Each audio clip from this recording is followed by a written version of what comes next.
button here and here.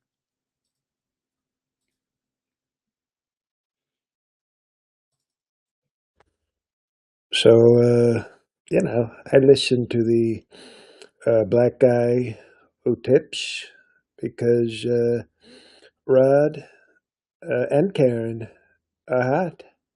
All right. Thank you. 46, 47, probably 48. Welcome to another episode of the Black Guy Who Tips podcast. I'm your host, Rod, joined as always by my co-host, Karen. and we are live on a Sunday morning, bright and early, ready to do some podcasting. Find us wherever you find podcasts. Search The Black Guy Who Tips. Will come up. Leave us 5-star reviews on Apple Podcasts. We read them on the air on our Saturday morning feedback show, and it makes us feel lovely. And we like showing love and receiving love. So please do that. Apple's working again. Apple's working again. We getting that love. And of course, we have a guest here today, comedian, writer, host of the Drunk Black History show, High Black History. I think he's gonna do like Sick Black History. I think he's gonna do every adjective of Black history. He's gonna do it. It's our friend Brandon Collins. What's going on, my brother? What's going on, Little Biscuits, So Dry Tomatoes? It's a pleasure to be here. Real quick, I want to shout out JL, who did our Newark Drunk Black History show. He just did a stand-up set, and he fucking killed. He had like he had some really good bits. One was like, very self-deprecating about his run for office and stuff. That material is hilarious. But just want to shout out JL. He did a great job. Of course, man. Yes. I love the JL's always a good time. I love the combined universe around our podcast. I call it the Chitlin Circuit, is what we used to call it way back when we first started podcasting. Some of those podcasts aren't around. Some of them took breaks, but I feel like it's always adding on. And I feel like, JL has slid up in the Chitlin Circuit. Now he can perform in the North on the Chitlin Circuit. Like, yeah, we can't. A lot of clubs he can get in. Yeah, but they'll be like, y'all can't come in. Yeah, we're not gonna let the people know. We're not gonna ruin his cover. But I feel like Drunk Black History. I feel like Medium Popcorn is Chitlin Circuit. Medium Popcorn especially, for sure. Yeah, for sure. And one thing I wanted to say, and this is Brandon, this is somebody who's on the outside, like looking in and just watching your progression over the years, kind of transition and morph and change and grow and evolve. I just want to say it has been fun and amazing cheering you on from the background, because sometimes sometimes you might not always talk and reach out, but you're always cheering for people. And that's kind of the person I am. I'm like cheerleaders. I'm a heavy cheerleader, and it has been a joy watching you break through walls. It has been so much fun watching you do bigger. You continue to do like bigger and better things. You continue to surprise people. You continue to be in rooms, and not only when do you get in these rooms, you remember people and you bring other people with you, which I think is very important, because sometimes people get in these rooms and they shut the door like it can only be one. So I appreciate the work that you do and the things that you, because I know it can't be easy, and then you consistently are evolving and changing and adding and morphing, and you do so much stuff. And I know sometimes when people do that, they don't really sit down and reflect and think about what they do, because they always on to the next project. So, it's one of those things where I want you to know that I'm watching and I'm seeing, and I appreciate, all the things that you do. And it has, from my perspective, it has just been a joy. Mm-hmm. Thank you so much, y'all. Thank you all, man. Like I really appreciate that. It's taken a long time for me just to get comfortable with like anyone even saying something like that to me. I worked that out in therapy, because I'm always like in therapy. Well, it's hard for others, not strangers. Like I know y'all for several years, but like to have fans come up to me and be like, "Oh, I really appreciate the work. I've been following you for a long time." When I have like close friends and family that would even tell me they appreciated me being around. You know what I mean? Right. So, right. It's weird. But it's interesting because the thing, I also had to do some therapy stuff about this self-esteem and self-confidence. a while ago, and the thing that they had me do that was a good exercise. I don't know if any of y'all are struggling with this, but I know a lot of Black people especially struggle with like imposter syndrome and stuff. And then it's, you know, a lot of like stay humble, don't get too you know. But she had me write like a list of all these attributes that I am to other people. Like, you know, a protector, a friend, you know, like, and then I put that on my vision board, and like I see it every day, you know, and I'm like, yeah, you know, like that's me too. And I think it helped me to be able to be comfortable accepting compliments, because I actually low key, like, I would never let somebody talk about a friend the way my brain would talk about myself. Agreed. You know what I mean? Like, Yes. like if I was sitting at a table, that person, I'd be like, who you think you talking to, my friend, like that? Like if I was sitting at a table and someone sat down next to me and was like, you know what, man, you really ain't shit or whatever. And I'd be like, you're not gonna talk about Brandon like that, okay? If you're not creative, I feel like if you're not like really, I feel like everyone's creative, but if you're not like invested in creativity, and that's like the, you know, thing that brings you a lot, like you're very passionate about, it's hard to understand how much creatives like just shit on themselves, just like just tearing apart all their work, no matter how good it is. I'm sure Christopher Nolan right now is like at home drinking a tea and be like, I fucking suck. You know what I mean? Yeah, like it's the curse of knowing what the thing no one else saw, right? Like it's the curse of being like, oh man, you know what? Everyone had a great time at Drunk Black History, but I really think it would have popped off if this one joke had went over. And it's like all the time. Yeah, living with that is like such a like a gift and a curse, because, you know, obviously creatively you're the person that's gonna see the thing that people don't see, and then when you put it out, it's like, oh my God, we didn't see the thing. But yeah, you're right. Christopher Nolan's somewhere right now being like, I don't know, man. Should have had that Cyclops eat 3 people at a time. I feel like we could have got there with one more day of shoots. And sometimes it takes you time to sit down and reflect and like think, like in the moment you're like, man, this is like a terrible experience. Like this person I'm talking to, like getting feedback from, they hate me. They think I'm like a psychopath. And like case in point is like when I did the Universal Writers program, right? One of my mentors was Malcolm D. Lee. And I remember we had this meeting. Because speaking of breaking through walls, I wrote the script about this dude who basically had to fight his childhood, like you know, favorite cartoons and shit like that, because he drew them in this book that came alive. So one of the first villains is the Kool-Aid Man, who like he's at a public pool and the Kool-Aid Man literally bursts through like a brick wall. So he's got to fight the Kool-Aid Man. And I remember Malcolm was like, yeah, man, that's like some really weird shit. And I remember the time being like, damn, I'm like too weird for Hollywood. And then like later on, people at his company were bringing that script up. They're like, oh yeah, Malcolm said it was like one of the most creative things he had ever read. I was like, oh, okay. Like in the moment you're just like dying inside, but then it could take years, like I said, like to step back and be like, oh, actually that wasn't as bad as I thought it was. And it made me memorable in a good way. Yeah, I think also like it makes me a lot softer on creative products too, because just knowing that the sausage is made is I'm a lot less rigid about the finished product than I used to be, because I just imagine so many people's finished product is not what they started. And so many hands have to touch it that it's more like a collaboration by the time you and I see it. Yeah, it's interesting though, because I've been on set for a few things over the summer, and I really do think it starts and ends with the director. And if a director doesn't know what they're doing or like is out of their mind, I'm like, oh yeah, that's why like finished products sometimes are like just catastrophic and chaotic, or like the movies get taken away from directors. You know what I mean? I think also though, like just a holistic point, like for example, we had the Hall H presentation for Marvel last night, and they're gonna have a movie where Sean Levy's gonna direct it. Ryan Gosling's gonna star in it, and it's gonna be written by the same dude that wrote who's writing the Star Wars Starfighter movie that Ryan Gosling's gonna star in, and Sean Levy's gonna direct.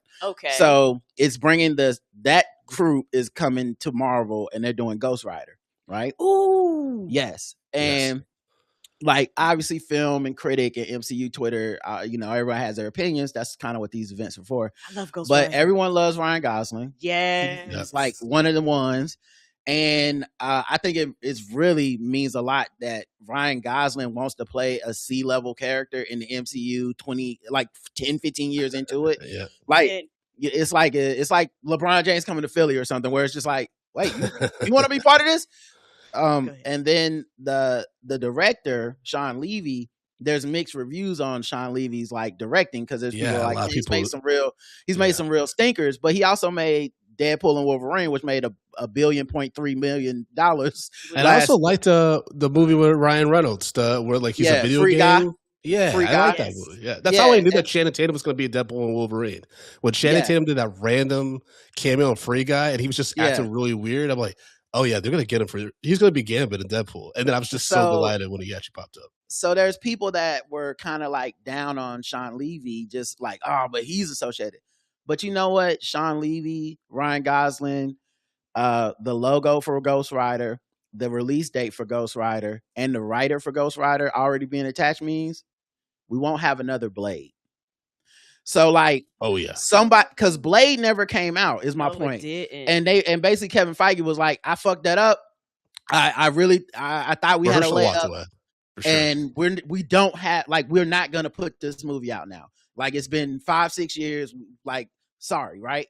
And the point I'm trying to make is, you know what Sean Levy will do?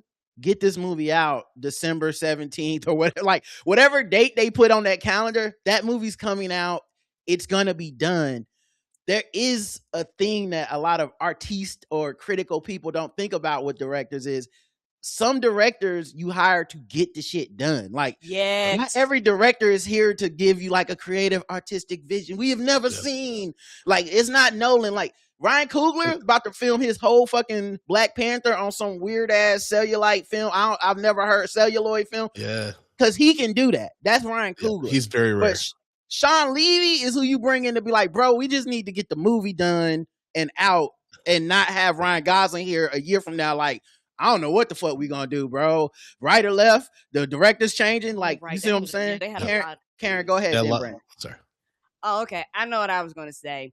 Ryan Gosling, from what I know, okay, I'll tell you a little bit of history about me. I got introduced to Ghost Rider through cartoons, and I got introduced to Ghost Rider through TV shows. Like television shows. There were 2 Nicolas Cage movies, and then he was on Eva Mendes, by the way. Yeah, and he was on a season of Agents of S.H.I.E.L.D. Yes. So that's how I got introduced to Ghost Rider. And so for me, the way Ghost Rider, from my perspective, is presented, he would be perfect, because he has the charisma, and particularly what he did in Barbie. I was like, he's going to kill that role, because you have to kind of be serious but whippy, and kind of all mixed in one. So I am really thrilled and excited. Like, I am sad about Blade, but at the same time, I think we will get it. We're going to get it much, much, much later, and it's going to be like a different main character. Mm-hmm. What were you gonna say, Brandon? Oh no, I agree. I mean, Mahershala's definitely not doing it at this point. Otherwise, we're just gonna get one movie with him, like, because he's gonna be. I can see Mahershala doing the work physically, but at some point being like, "Yeah, I'm good, guys. I don't need to keep like, you know what I mean." And so, like, you're not gonna get a multi-picture deal out of him with that. And also, like, with the rotation of directors and writers, they clearly just never knew what story they wanted to tell, which is so wild, because Blade's pretty straightforward. Right, there's so many stories out there that you can do. Well, I have a conspiracy theory about this I'll never be able to prove, but I feel like nobody can say what happened, because I think Mahershala might have fucked it up. I think Mahershala had a vision that was like very epic, almost like a Sinners, but in the MCU. And I think they tried to pull it off, and it just was never, like, no offense to the character of Blade, but Blade is just not that deep. Like, and they had brought in like Ruthie Carter to be like the shit I was hearing on the rumor mill. I was like, who is pushing this to be the blackest super? Like, we have Black Panther, but that is the statement on blackness. We don't necessarily need Blade to come in from a black angle. Like, I want to see him be cool and kill vampires, but like, I don't need it to be like, and in and in the 20s they was lynching people and Blade was going around killing. It's like that's a lot. That's a lot. That's all I'm saying. It is, and then also like it's clear that they had several screenwriters on this thing. Yeah. They had, someone said in the chat, Boyd DeMeo. They had the guy from True Detective come in after Mahershala worked with them on season 3. They had so many different writers come in and try to break the story. And that's when like no one knows because there's open writing assignments in the industry all the time and stuff like that. And it's very clear, like obviously things will change and like the expected plot lines or character development, stuff like that. But the overall main log line should be the same across all drafts. The fact that they were able to do it different time periods is like they just never. I'm like, and I get it. Like maybe they just felt, and this happens too with creatively. Like sometimes you're like, well, we don't want to do what this other person just did with this product. But bro, the Blade movies basically were what it needed to be. And we just kind of want to run that back. I don't think Blade needed to be any more elevated. And honestly, coming off of Blade Trinity or whatever, it was back to zero. The expectations were back to zero because that movie fucking sucked. That movie's not good. What came out first, Eternals or Ant-Man 3? I'm gonna say Eternals, right? I'll look it up. I want to say Eternals though, because I feel like Eternals. Ant-Man 3. Yeah, I feel like Eternals was the first time in the Marvel with like the post-credit scenes and stuff where I was like, I wonder if this actually is going to pan out. We had the Harry Styles, Thanos brother scene, and then we had the Blade tease at the very end with Kit Harington's character, right? And none of that's going to come to bear. And I wonder if Marvel's just like, man, we really like made some poor like turns, so we just have to start like phasing out all that stuff to just wipe everyone's memory. Eternals was 2021, and Ant-Man and the Wasp Quantumania was 2023. So yeah, it was Eternals. All we got is a voice cameo of Ursula as Blade. That's all we're gonna get in the MCU at this point. Yeah, man. Anyway, I respect Mahershala though. What if Blade was cool as fuck? And that was definitely modeled after Mahershala. Like it could have been cool as shit, but good luck to him.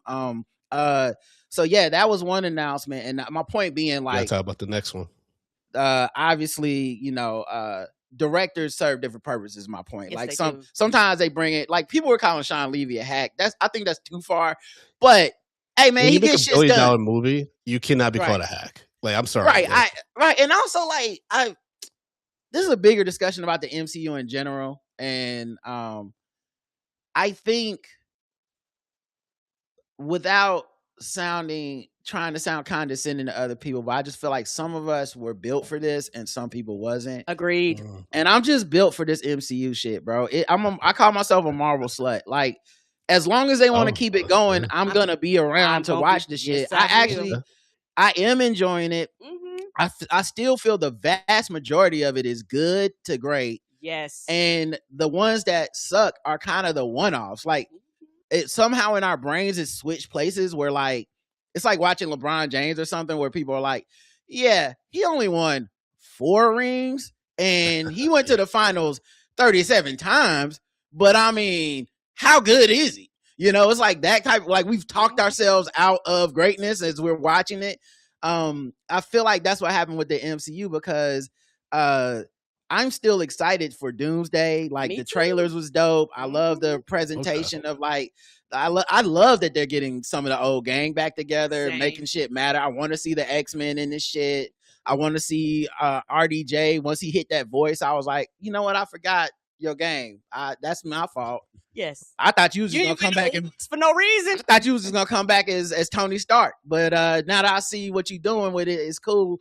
So I just feel like we're built different. So Black Panther also had some big announcements last night. Yeah. And I love that the presentation was not as big as speculation was, right? The presentation, people were like, the X-Men are getting revealed. Denzel Washington is going to come out.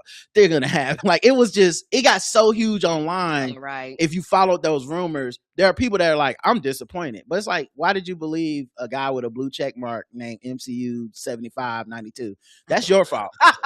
That's your fault. Like, you can't, that's not Marvel's fault. Marvel was not putting that shit out there. No, they were not. Everything Marvel said was just like, come to Hall H, we got some big stuff to talk about. And y'all were like, I heard Adam Driver's playing Charles Xavier. It's like, why would you ruin that for yourself? Just show up with no expectation. So what they announced last night, Ryan Coogler obviously directing the next Black Panther. 2028 is the release date. All the cast people are coming back. And then, which honestly, kind of a little bit of a spoiler for Doomsday, right? To be like, listen, Shuri's gonna be in this. I'm like, oh, okay, she makes it out. Winston's big ass makes it. Yeah, exactly. Winston was out there. I said, oh, I didn't think you. I'm not gonna lie, Winston. I didn't think you would make it through Doomsday. I just wasn't sure. I was hoping, but you can never be sure with these like tertiary characters. Sometimes they kill them to teach a lesson to the big people, you know? Mm-hmm. Anyway, they're gonna have David Johnson as T'Challa's son in Black Panther 3. I'll pull up a picture of him, Karen. He's T'Challa, yeah. And you might not be that familiar with him, Karen, because I'm not sure you watched all these movies that I watched. He's so with him good. In it. Okay. He's in The Long Walk. I didn't watch that. That dude. He's he's Alien Romulus.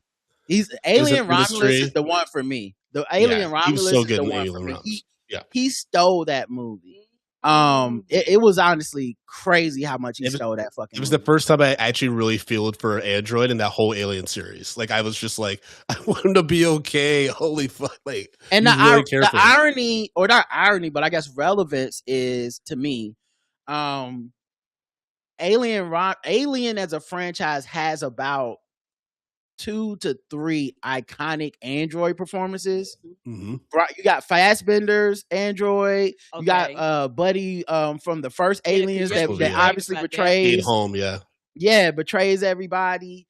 And there's like another one too that I'm forgetting off the top of my head. I believe. I blank out the actor's name. Yeah. But to come in and be able to be like, this is a role people have seen before.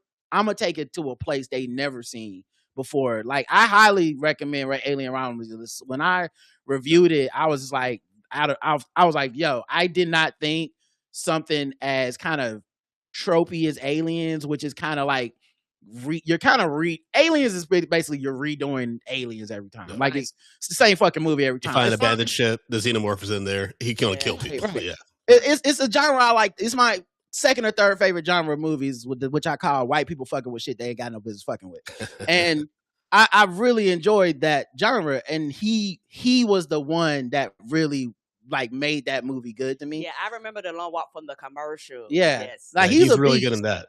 And I think it means something that and I know, online there's a very passionate small contingent of people that were like, just recast T'Challa. We need.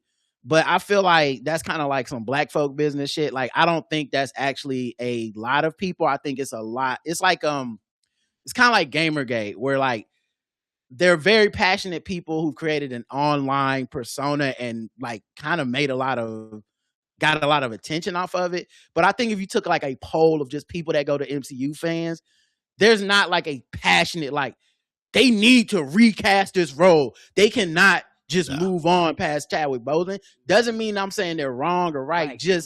I think when a person like Ryan Coogler is making a decision, he is taking that into account. Yes, and I think he said Chadwick Boseman is really dead.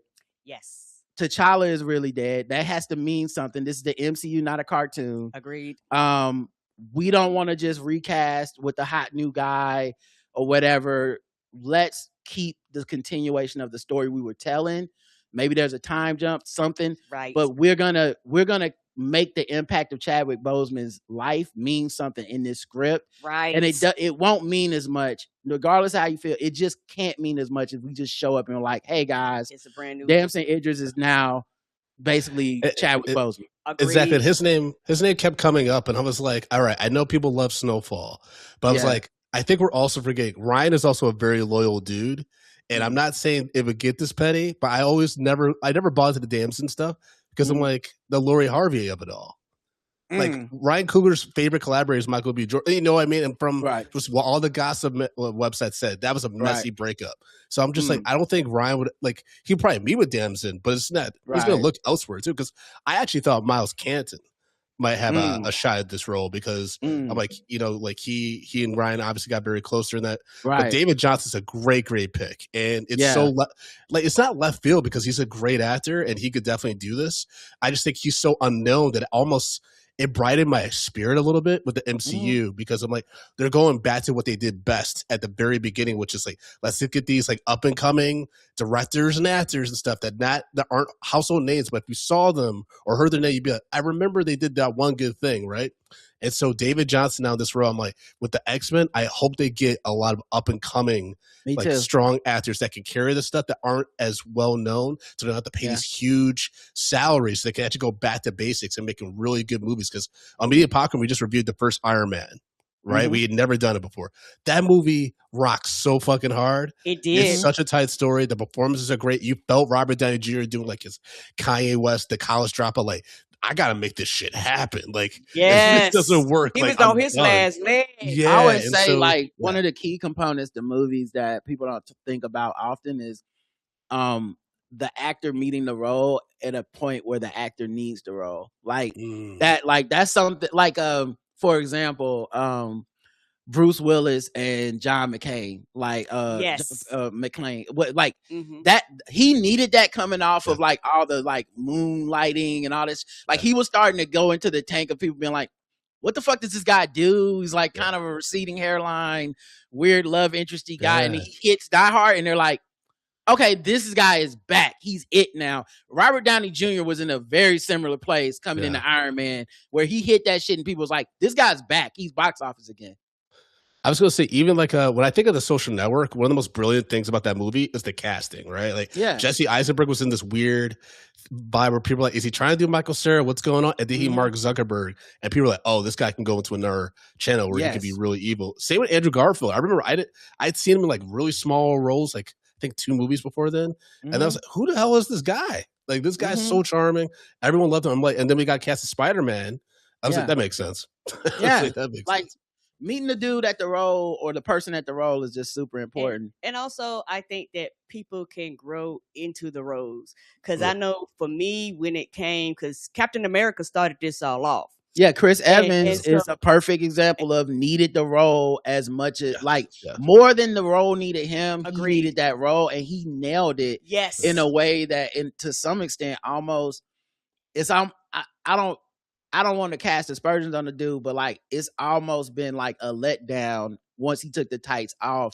He's tried to do more like other artsy stuff, and he's not been bad in everything. In my opinion, it's just he hasn't had that hit that's like, oh no, Chris Evans is just a fucking movie star. He can be in anything in his box office.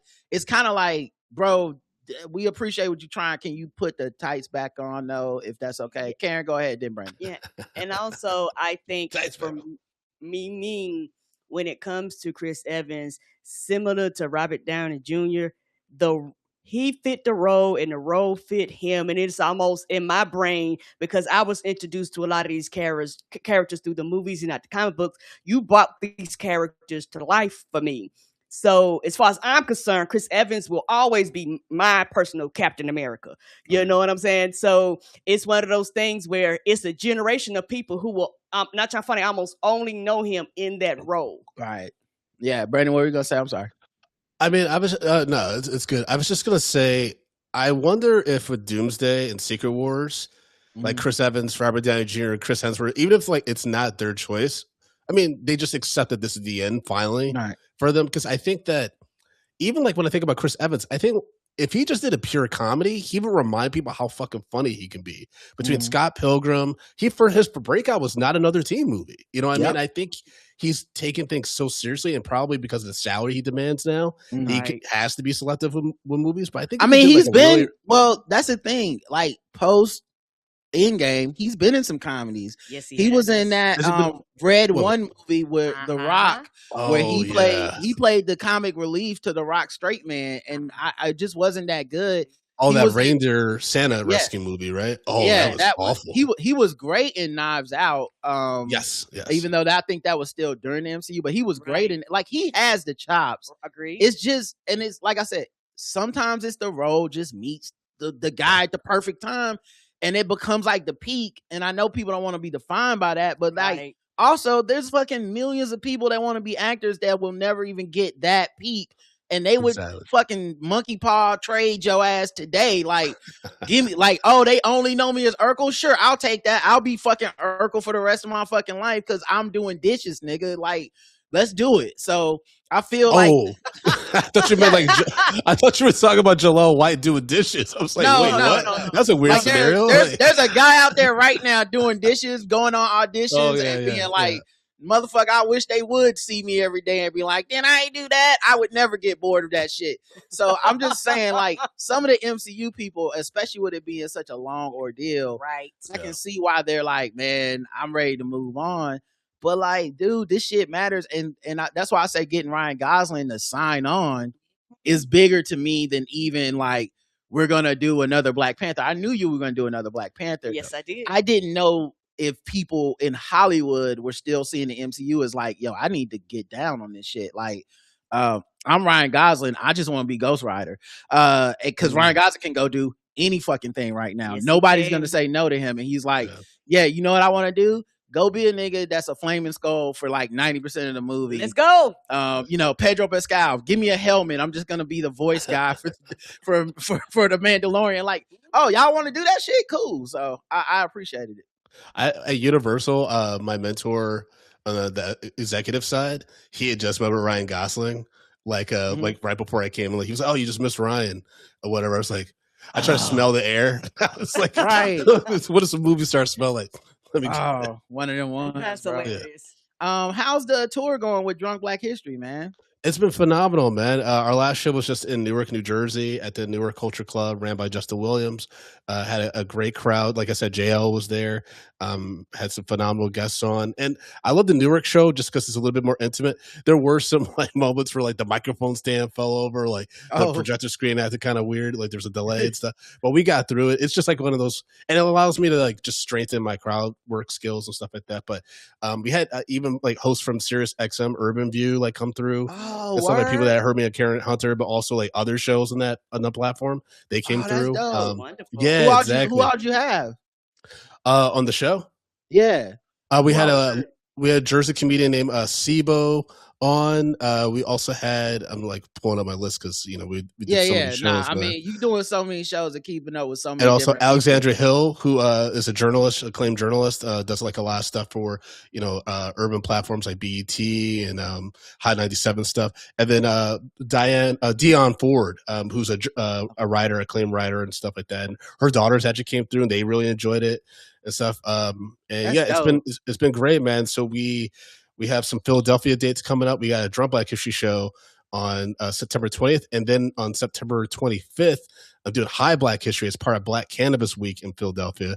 Then we got New Orleans. We're looking to confirm Atlanta and Charlotte actually very, very soon. Oh, wow. Then we got Baltimore, Los Angeles, Sacramento, going to be back in Irvine, Texas. And then we're also doing, I believe we don't have a date yet, but the Denton Black Film Festival, we're going to be doing Drunk Black Cinema History. So a lot of different things in the works and stuff. And have you gone outside of the country with it yet?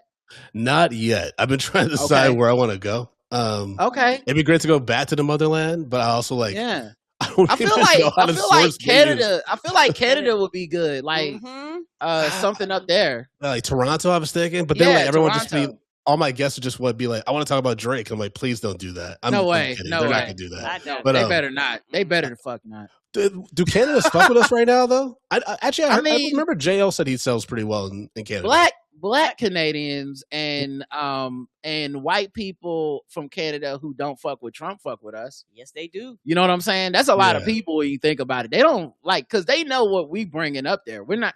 I think it'd be different if you came up there and you was like, hey man, it's American Black history or whatever. Like, it's like, well, what does this mean? Yeah, because we do cover global Black history too. It's not just American. Yeah. Okay. And like, low key, like, look, like, obviously you do your show, you coordinate it, but man, I'm curious to know what Black history in Canada is not being talked about. That you're gonna, like, you can get up there and be like, because I mean, they're trying to erase Black history in America. I don't even know if Black History got off the ground in Canada as far as like internationally how much we know about Black Canadians. I feel like I don't know shit. Nope, and I bet you they got some stories to tell about some people that have been fighting and rebelling and shit like that. They're probably like kind of just died up there. Yeah, they're probably like, a Black person made poutine, right? It's like they invented it. I'm like, you know what? That makes sense. It's got gravy. You know what I'm saying? Like, poutine is good. That's us. Yep. You know what? I hope you get to the bottom of it, man. Yeah. What's your favorite city you've gone to so far? Oh, that's not fair. If you had to pick, okay, top three. Top three. Irving was really fun. Irving, that's like in the Dallas-Fort Worth area. That was a really fun show recently. DC was dope as hell. DC was incredible. And like that was over 200 people in a hot like room. And like I was sweating immediately. It was like 5 minutes in. I'm sweating like a slave on stage. And like D-Ray McKesson was on the show. And D-Ray McKesson, if you don't know, y'all, he has a signature vest. Yeah, right? Like it's not thick. He wore a vest, but he had to take it off. It's hot as I was gonna say. It was so hot. Because I saw the pictures from I saw the pictures from that show, and when he's in one of the pictures and he don't got the vest on, and I almost left a comment, but I feel like he gets so many comments about that vest. I didn't want anybody to misconstrue what I was saying in shade, because sometimes people be real shady towards DeRay, and I don't participate in that part. Right. Yeah. So I was about to be like, oh shit, it was lit. He took the vest off, but then I was like, you know what? He might not too much on the vest. I don't know if he might be getting sensitive about that. I wouldn't blame him. Well, it was hilarious because he wore it and I brought it up like immediately. I was like, oh, you did wear the vest, but you ain't gonna keep it on, man. I was like, at that point, I was my third level of skin shed. Yeah, I wonder if he ever regrets like the signature move, like because I wonder if he's like, man, I wish I just wore like a chain or some shit. I don't know, man. Simple. Like this vest don't go with everything, you know. Like True. I'm at the Met Gala and I throw a vest over my tux. Like people got jokes and shit, but I gotta stay on brand. True. My therapist, he wears all black. And he's done this for decades because like there's been news articles written about him because he's the comedian's therapist and stuff. He wears a black t-shirt and black jeans and black shoes. Respect. Like I've never seen him in anything. This motherfucker like a cartoon character, just a closet of the same shit. He literally looks like Grandpa Pickles. Like you said cartoon character. He literally looks like Grandpa Pickles. I think that's why I like him so much. Because I Rugrats is like the first cartoon I remember watching besides like before Doug. And so I was like, oh yeah, like I immediately felt calm with him. And for us, the sweatiest live show we ever did was in DC. So we have that in common. Did y'all run out of chicken? We ran out of chicken wings. We ran out of chicken wings at our We didn't run out of chicken wings, but they definitely ran out of I'm not gonna say that. But Hennessy. I mean, there was a lot of dark liquor flowing that night. Oh, that was a fun show. That was a fun show. And then I love DC. I love to see obviously New York always have great shows, whether it's like, a big event like at the Bell House or smaller, more intimate show like a museum of food and drink and stuff. It's been that's no matter what, that's always a fun place to be. Los Angeles though was a lot of fun. It's too hard. Yeah. Los Angeles, New Orleans, fantastic shows. Detroit was dope. What's the sleeper city though, where you was like, I don't know, or maybe the rep on out there in the world is like, man, ain't no black people gonna turn up here, and you was like, nah, it was fucking lit. That was Irvine. That was Irvine. Okay, Irvine. I always blank on which way to say it, but the people were so kind. We got incredible press out there. And everyone that was like part of the show or like in the audience for the show were just locked in. A lot of people wanted to hang out afterwards. That was a fun show. Yeah. I was very surprised. Because I was like, I don't know how I'm going to sell down in Texas like that. The one for me was like when you went to Boston, I was like, I wonder what that's like. Because I feel like black Bostonians have to feel erased in the narrative of like their city. Because like every time something happens in Boston, everybody's like, most racist city. Everyone knows what Boston's like. And I'm like, but I know black people from Boston. Yes. And it's a little weird because like black Boston don't got the same accent as white Boston, which is a little weird to me. Y'all got fans in Boston because they're the ones that come out for the show. They've come out consistently every year. We will be probably, when we do go back to Boston, we'll go to a different venue just because we got feedback like, hey, like our folks don't really come out this way no more. Okay. And so like we're going to be looking at different locations. But Boston people come out strong for the show. Like that's beautiful, man. The only trouble is sometimes in Boston because it's not a lack of black talent or anything like that, but they are a lot harder to nail down like get in contact with for some reason. It seems like you gotta really know. You gotta know somebody on the ground or some shit, because like there's a Black Boston for sure, but and I've heard of it. I've heard tell of it, but it's just not like it. No offense to the Black people in Boston, but the national brand is bad. Like they traded Jaylen Brown, and everybody's like, "That's that racist city don't like uppity Black men. That's why the fuck y'all traded him." That dude. Yeah, I was like, I've never felt like Jaylen Brown was like that outspoken. Like I've never, like I can't name a specific comment where I'm like, yeah, I remember when he said that shit. Them white people was pissed. But like they traded, but the fact that they traded him and then leaked out to everyone, like the problem is he thinks he's the smartest guy in the room in every room he's in. I was like, are you calling him uppity? You know, your city specifically does not get to do that. Like you do like, not. There's some shit. Like if it was Atlanta and they was like we traded Jaylen Brown because he's real arrogant and stuck up and thinks he's smarter than everyone. I'm like, maybe he did. You know what I'm saying? Like it's possible they wasn't fucking with him. Yep. Boston, I'm like, I don't know. That could just be a you thing, buddy. I mean, Boston, I've had some very intense experiences in Boston. So I completely understand why there ain't many of us there. And I mean, they do have like an LGBTQ friendly of Boston, but I can also understand why a lot of people from that community wouldn't be in Boston either. Right. Yeah. You know what I mean? I've had some weird encounters where people were literally dropping the F-bomb and like just being really homophobic. It was weird. I've had some weird experiences, but when I do Drum Black History though, the crowd that comes out, very supportive. Right. People have a great time. And the most important thing, like I always say, is I want people to laugh and have a good, drink and stuff like that. But I also want them to learn something, and that's mission accomplished every show, according to the audience. Do it before Trump puts a sign outside saying the history isn't accurate, I talked about that DC. The vibe in DC is wild right now. I don't know if y'all been there recently, but it was dark. I can't imagine, dude. I mean, I guess I can imagine, but I mean, that's the problem. Like in Charlotte, we had ICE come through for a couple of weeks, man, and seeing like the literal government occupation of your city is just like so disheartening. And to think that in DC, it's like that all the time. Yep. Like it's not in 2 weeks, if we can just like hunker down in a couple of weeks, they'll move on. Like Trump is constantly using that black city as like a fucking whipping post or some shit. Like, look at me, I'm out here humbling these blacks again, guys. You're right. And as a city that has went through that, I already knew it was gonna be fucked up, but to see it live is different because a lot of people have perspectives. But guess what? ICE ain't fucking came to your city and shut that motherfucker down. Sometimes you really don't know what you're talking about until certain communities just disappear and not there no more, and sides of the city you roll through, you're like, God damn, it's a ghost town. Everything fucked up. And someone in the chat, I want to go back to a comment I saw earlier where somebody was like, we need more obsessions and no more MCU.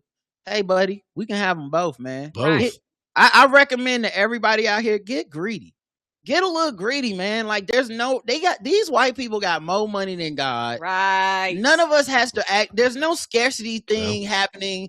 That like, I love that Obsession got made. I'm watching it now on Peacock streaming. I'm not done with it yet, but like it's already off to a rip roaring start. And this is your first time watching it? Yeah, I'm gonna finish it and I'm gonna review it. Cause like the weird thing with Obsession was that Hollywood didn't see the hit coming. Yeah. So like when it started catching on through word of mouth and making all that money, they still had the date for streaming way too soon. Like if they would have known this shit was fitting to take off, they would have been like, you'll stream this bitch at the end of 2027, motherfucker. Like go to the theater. But because they already had whatever in line, it's on like Peacock now. And so I was like, let me go ahead and start watching that shit. Same thing with the new Avatar movie, the cartoon. It's already streaming this weekend. It's not even getting released in theaters. They stopped that. Yeah, extremely limited run that will only just so it can qualify for award season. So I say all that to say, yes, Obsession, can't wait, gonna finish it, gonna give you guys a review. But also, Spider-Man's coming up in 4 days. And y'all take that from me over my cold dead body. You must be out your motherfucking mind. Ain't that the truth? I'm so here for some MCU and some motherfucking Obsession. And also the thing is, I understand different people are into different things, but it's like video games. You find a genre that you like and you love and you watch it. And not trying funny, don't worry about what other motherfuckers doing, because goddamn, I will be there for that. I will be there for Doom. I will be there for every motherfucking thing else. Yeah. Mm-hmm. And I kind of dislike, the culture we have now of turning ourselves into the like executives.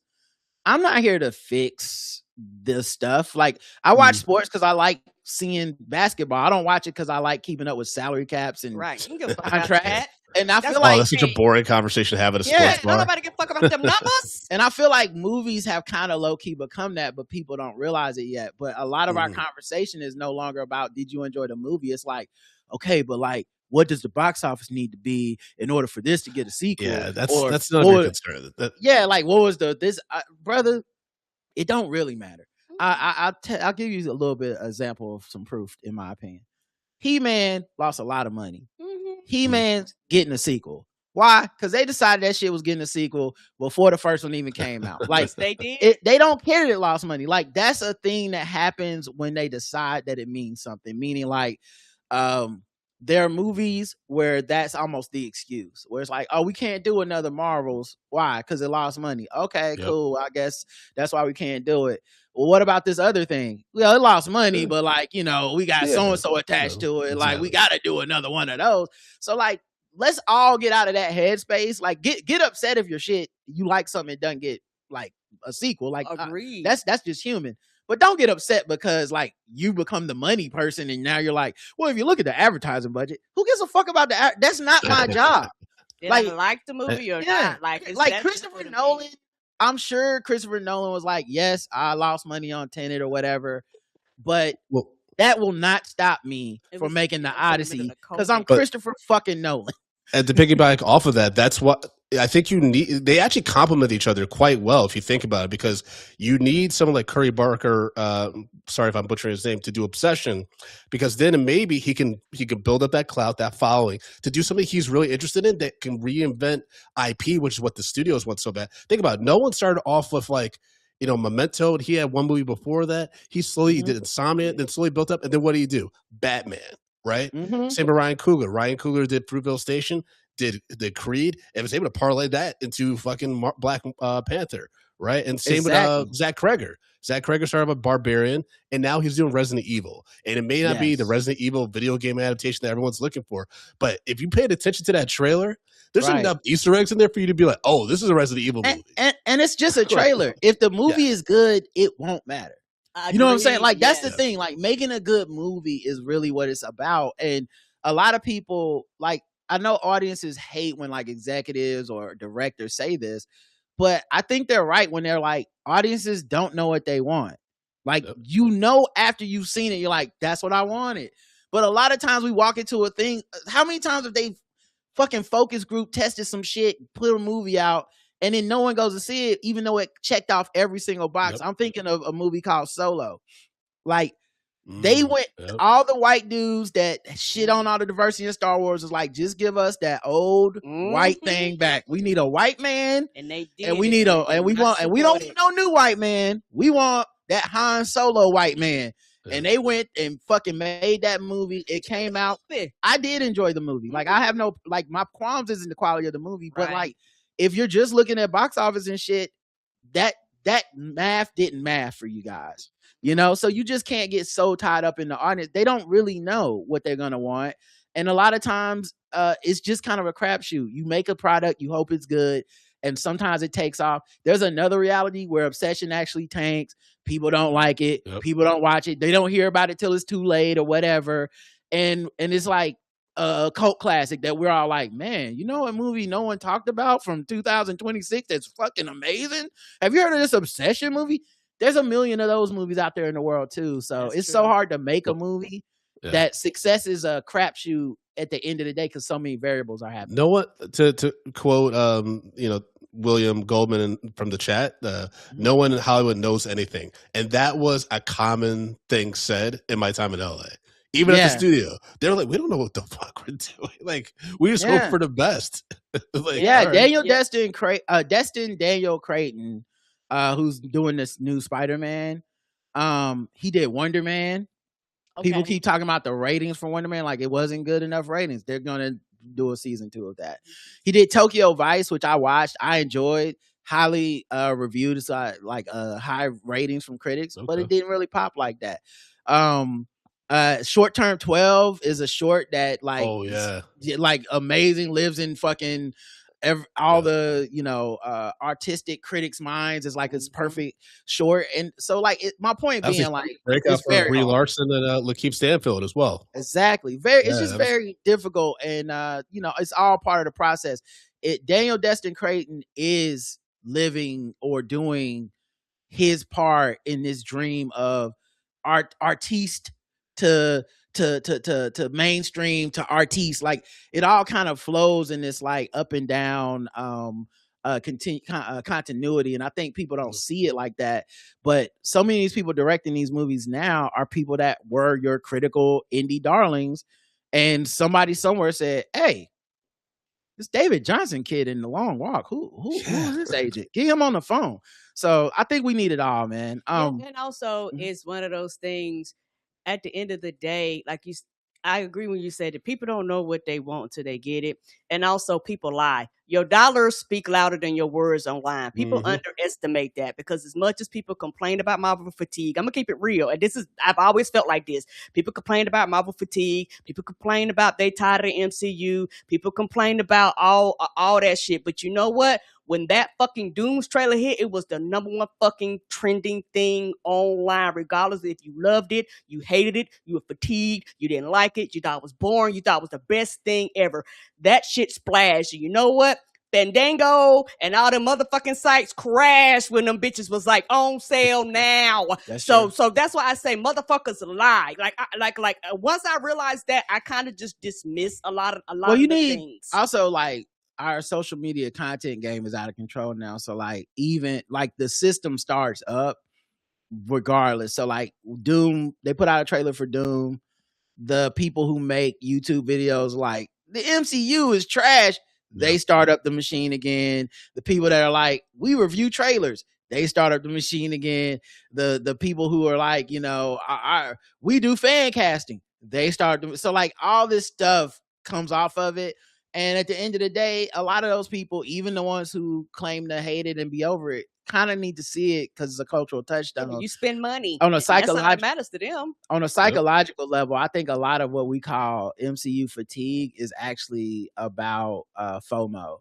Yes. And I think people feel like when you hear like a thing you hear a lot of people say is it's becoming homework, man.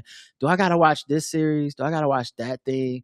And I think it's just, honestly, we have way more content than we used to have, right? There's more movies and TV shows in a month now than there used to be sometimes in years. Agreed. And we can't keep up. And I think whenever we're going to miss out on a thing, at least a thing I've noticed from listening to all these podcasts and following people on Twitter and stuff, when you're going to miss out on something, you're psychologically, you start dowering on it to be like, no, I'm not missing it. It sucks. Right. So it's like I mean, yeah, sure. I didn't watch She-Hulk because all I saw was 2 memes saying they were twerking and fucking terrible. And you're like, okay, yeah, the MCU is all terrible. It's like, okay, how much of it have you been watching? I mean, I didn't watch this, I didn't watch that. And then I'm like, okay, so you're just missing out, and you don't want to be like, maybe I missed a good thing. Like, no, if I missed it, it must have been bad. I missed it. Yeah, right? and those of us that watched the stuff and be like, some of it's good, some of it's bad. Here's what was great. Here's what was middle. Here's what was terrible. It's like that doesn't count because you're watching it. It's like, and for me and you, we're built a little differently. It ain't homework for us. No. That once you get to that feeling, obviously you choose to opt out. Right. But it's interesting that I think human psychology is like, I can't just opt out. I can't just say, if Brandon comes in and goes, hey man, I just watched The Mandalorian Grogu, and I go, man, I haven't watched this in season 1. I can't just say I got busy. It's like, I can't watch this because it sucks. Okay, it fucking sucks. I don't want to see it. And I think the other part of psychology is us who watch it and enjoy it. It's almost like because we become such consumer minded as a society, your consumer choices determine your value and your worth and your moral clarity and all this stuff. To like, we put so much of that into the universe. Like it becomes your personality. Yeah. Well, now you're insulting me. Like, I did enjoy Mandalorian and Grogu, and you just told me it fucking sucked and you would never see it because somehow you're better than me. Well, fuck you, motherfucker. Now it's a culture war type thing when it should just be like, you missed out on it. I enjoyed it. Let's move on. Right. It is odd how aggressive sometimes people can be at telling you what they don't like versus what they like. You know what I mean? Like, I was at a barbecue and the Batman randomly came up, and then like these people were just like so like vitriolic in how much they hated it, and I was like, okay, I mean, you could dislike it and stuff. Like, I dislike a lot of movies too, but I'm not going to be like at a barbecue just like aggressively teaming up on somebody. But the Batman son, I'm not going to agree with you. Like, so we can either move on or you can keep making this weird. And I'm like, you know, a thing that I have that I'm so fucking glad that I have is if somebody I truly mean it, even if I hate something. If somebody enjoys it, it makes me feel better that thing exists. Because everything shouldn't be for me. No. And honestly, hearing somebody who enjoys something talk about the thing they enjoy, even if I didn't like it, it actually can change. Like, it'll change me to be like, oh yeah, I can see how that's good. And this has even happened with things I ended up loving later. Like, what was the Jordan Peele joint with Keke Palmer? Yes, that Western. Yeah. Yes. Nope. With the alien. Nope was over my head. I saw it the first time. I didn't understand it. I gave a review of it way too soon. Like, I reviewed it that night and was like, I don't get it. I don't know what he was doing. It was like, it was whack to me. And some fans wrote in to be like, you know, and they weren't mean. They were like very respectful. Like, okay, I can see how you might not have did it, but here's what I liked about it. And as they were explaining, I was like, oh no, that is fucking dope. Oh no, that's super smart. Oh God, that is just like our media now. And I'm like, oh no, this fucking movie was great. I'm thankful for stuff like that. I did not really like the Batman the first time I saw it, but I have friends now. My man Jake Christie, they go up for the Batman. We've talked about it. And I'm like, oh nah, I see what, okay, that shit was actually pretty fucking cool. And a director was able to do that with a property like that this late in the game and do something a little bit different. And sure, it's gonna take him 10 years to make the sequel, but it'll be Batman Beyond by then. But I'm gonna be there for it, and so I actually appreciate that. I actually appreciate the time too, like because also I heard Matt Reeves just kind of go through some personal stuff, but I'm like, take all the time you need as long as you give us like what you intended to give us. I don't want to hear any interviews about I wasn't able to execute all the stuff I wanted to, or we didn't have the budget. Motherfucker made the Penguin, dog. Like, come on, give me good something over here, buddy. You cooking? Like, shout out to the Penguin too. This is another thing that was with Marvel stuff too. Is like sometimes they're able to almost retcon shit. Like, it's hard for me, man. I don't know. I really need Black Panther 3 to come out because it's very hard for me to watch Black Panther 2. Yeah. And it's not because it's bad. It's because it's actually so fucking good. It's so hard to watch too. It's so hard to watch. It's so good. And I almost need the MCU to move on with another movie before I can go back and really watch those performances and appreciate them in a way that I think I can't. I like other movies don't carry the emotional weight for me. And so like I can go watch Thanos beat up Thor a million times. I'll never, yes, I can. But like, I don't know that I can watch the funeral procession from the beginning of Black Panther 2 again without fucking falling into a heap on the floor. What's wild is I think we were just talking about this on Media and Popcorn, or maybe I was talking with friends. Chadwick's tragic death impacted, like, obviously, like his family and stuff like that. I think it really messed up the MCU. Like, a lot of people like can talk about the quality of the movies and being consistent. Absolutely, but it is it's very out in the open. Tom Holland, Brie Larson, and Chadwick were meant to be the next leaders of the MCU going forward. It wasn't going to be let's revert back to Chris Evans, Chris Hemsworth, and Robert Downey Jr. But with Chadwick passed, that left such a vacuum of leadership in the MCU. Because Chadwick was one of those actors that everyone respected. Everyone, audiences, after Black Panther, audiences just universally loved this guy. To the point where I remember people wailing during Infinity War when and one person was like, "We just got him," like when he like was dusted and stuff. Melted away. Yeah, and so it really breaks. It's such a tragedy because it's like a what if. It's his own what if scenario.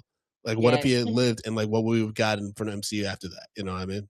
Agreed. Yeah, y'all talking about movies. I think, and it's probably because it's an emotional tie to this. There's only one movie that comes up that I kind of automatically get bad no matter what. It's that Batman and Superman movie. That which one was it? Batman versus Superman. Dawn of Justice. Dawn of Justice. That one. Yes, the one that they kept promoting, and it looked so good. And then I went to go see it, and it was so bad.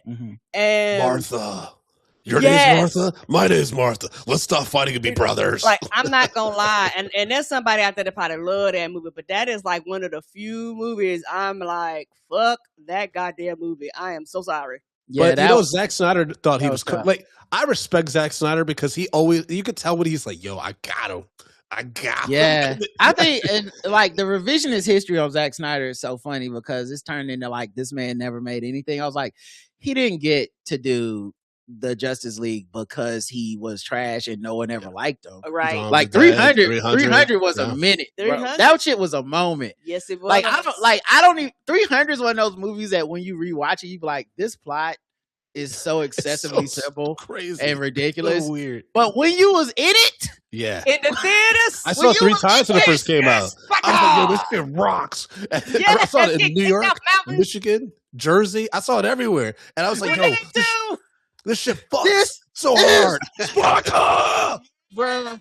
Hey, bro. You watch it sober and older, you're like, the fuck? Right? This is all like, yeah, now that you know his tricks of the trade, you're like, a lot of slow-mo. Yeah, a whole lot of. I don't think we need to watch like a man literally take a piss in slow motion, Zach. I think you can. Some of this can be in regular speed, but at the time, shit, you couldn't tell me nothing. So yeah, I feel like that's what the revisionist history is funny, but anyway, and also like I know it's a controversial opinion, but I fucked with that Man of Steel when he first put it out. Yeah, when he I like that one. Yeah, I know it's blasphemous to the nerds to talk about it because I know it violates a lot of the core tenets of what Superman has to be. And obviously, all the nerds are right. Okay, you guys were right. I was wrong. The flaws or the construction of Superman in that movie does lead to everything that happens later in the DCU, where you're like, oh yeah, this guy's not being the Superman that like would need to show up to fix this shit. He's the Zack Snyder Superman is very much like these fucking petty ass humans. God damn it. Well, I hate this shit. It's just disappointing because like similar to Andrew Garfield, Henry Cavill was a good like Superman, like titular character in like not in a poorly executed like storyline and vision, right? Because like I mean, his Superman was a little unhinged and stuff like that, but I kind of dug it for what Zack Snyder was trying to do. But it just immediately fell apart. And then also, Zod was really like Zod was intense, but like him having to kill Zod at the end, I was like, I know, and then I always feel bad for those actors too, because like those actors were not bad casting, and they played the roles as good as they could with what was written. It just all kind of collapsed around them, but like, once again, revisionist history on some of these. But Henry Cavill was wild, great. Rod. Who? Zack Snyder was wild though, because you heard about what he was trying to do with the Batman and Batman and Dawn of Justice, right? The extended cut. Did y'all know about the branding that was happening in prison? Oh yeah. With the Batman, branding with the Batman symbol. Yeah, yes. Batman apparently in Zack Snyder's where it was branding people. Absolutely, but the actors like Ben Affleck did a great job as Batman. He was great. He was as an old washed Batman. He was good as fuck in that shit. Yeah. And he was the one that I was like, oh, I can't believe my nerd. He got ripped. Nerd rage. I was like, I can't believe they cast Ben Affleck, and he was fucking great. Dude that played Cyborg was good in that. Wonder Woman was good. Gal Gadot, whatever. I feel bad for Gal Gadot. I treat Gal Gadot like Chris Evans. Every time I see her, I hear. No, she's had a rough run. She's had a rough few movies between real rough. Yeah, Snow White. Like, girl, put them tights on. What are we doing? Like now it's a joke. Like on TikTok, they be doing her accent and saying she can't act. But I was like, the actress met the role at the time because when she was Wonder Woman and came on screen, she stole the fucking show. And Dawn of Justice, I was like, give me more, put this in my veins. What is this shit? Like, move over, fellas. I want to see her. So yeah, it is funny. But at any rate, let's move into a couple segments, guys. We've been chopping it up. We always could chop it up with Brandon, period. Yeah. Yes.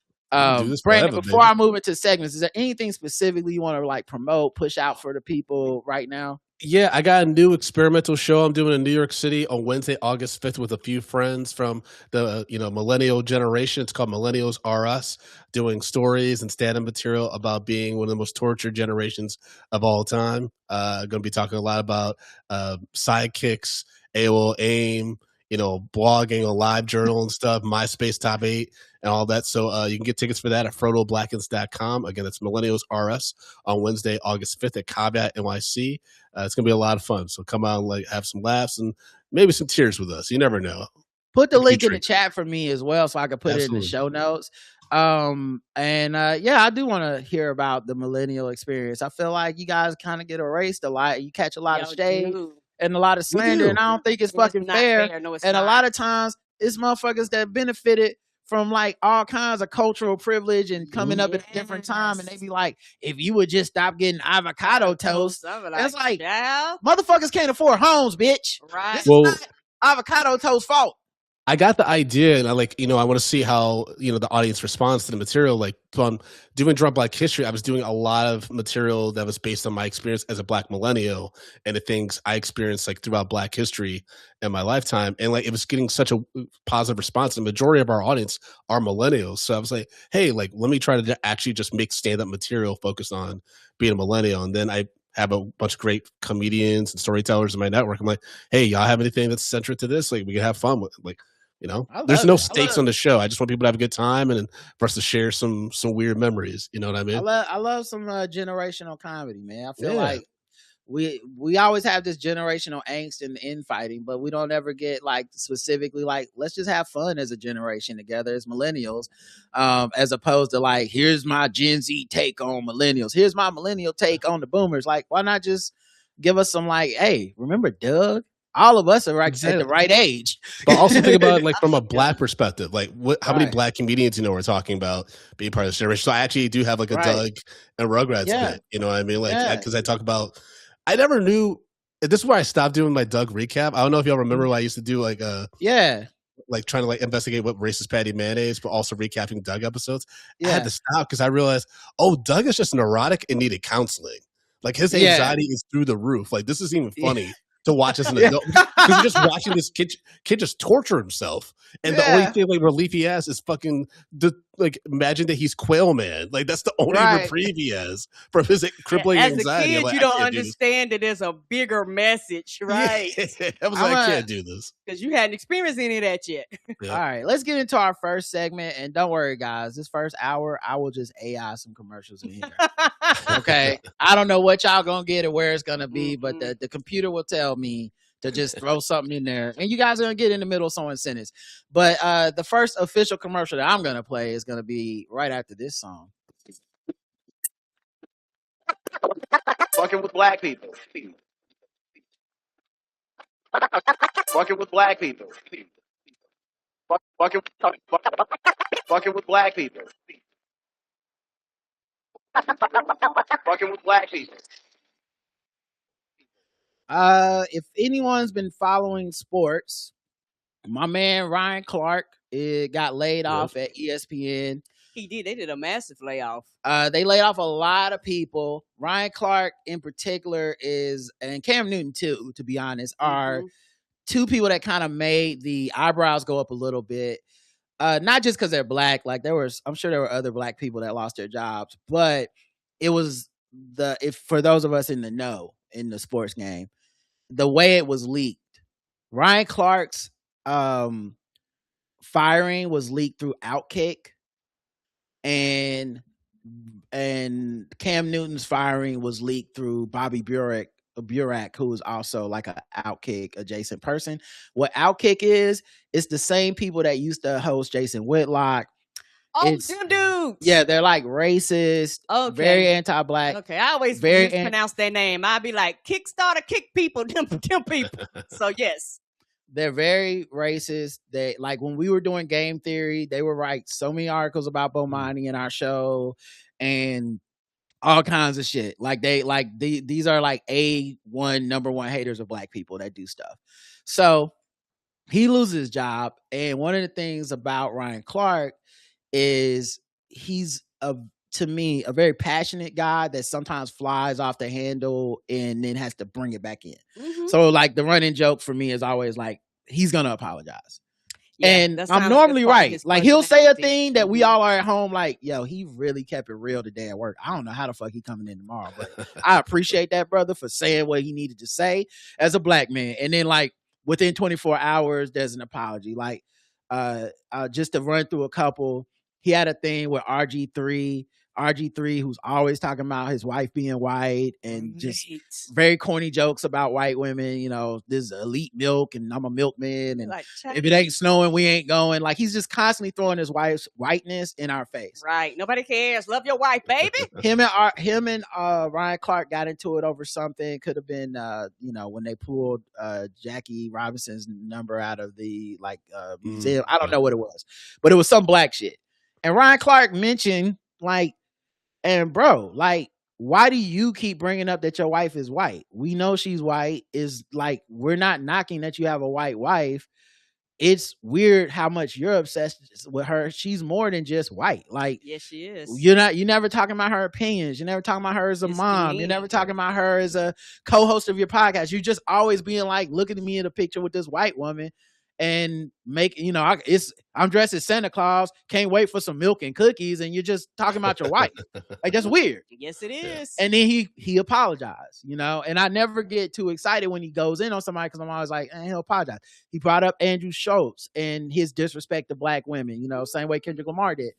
And then he apologized and had him on his show. And so I've just always felt like I like Ron Clark. I think he's a stand-up guy, but his propensity to say stuff and then pull it back has always been like I don't know, bro. Like, I'm not going to ever get too caught up in your first outing because I don't want to be here on the part where you pull it back and I have to be like, well, he had to apologize because he was wrong. And this sound like that. This is who he is. Yeah, I think it's very much so anyway, he got fired and he has a show called The Pivot. Okay. Yes. That's his podcast, his sports network, right? And so he went on there to talk about the firing and what he regrets about it. It's a 2-minute clip. I'll pause if you guys want to comment on it as well. But like, I listened to this whole episode and I actually was like, it kind of confirmed some things for me. So here you go. Here's him talking about it. When I go home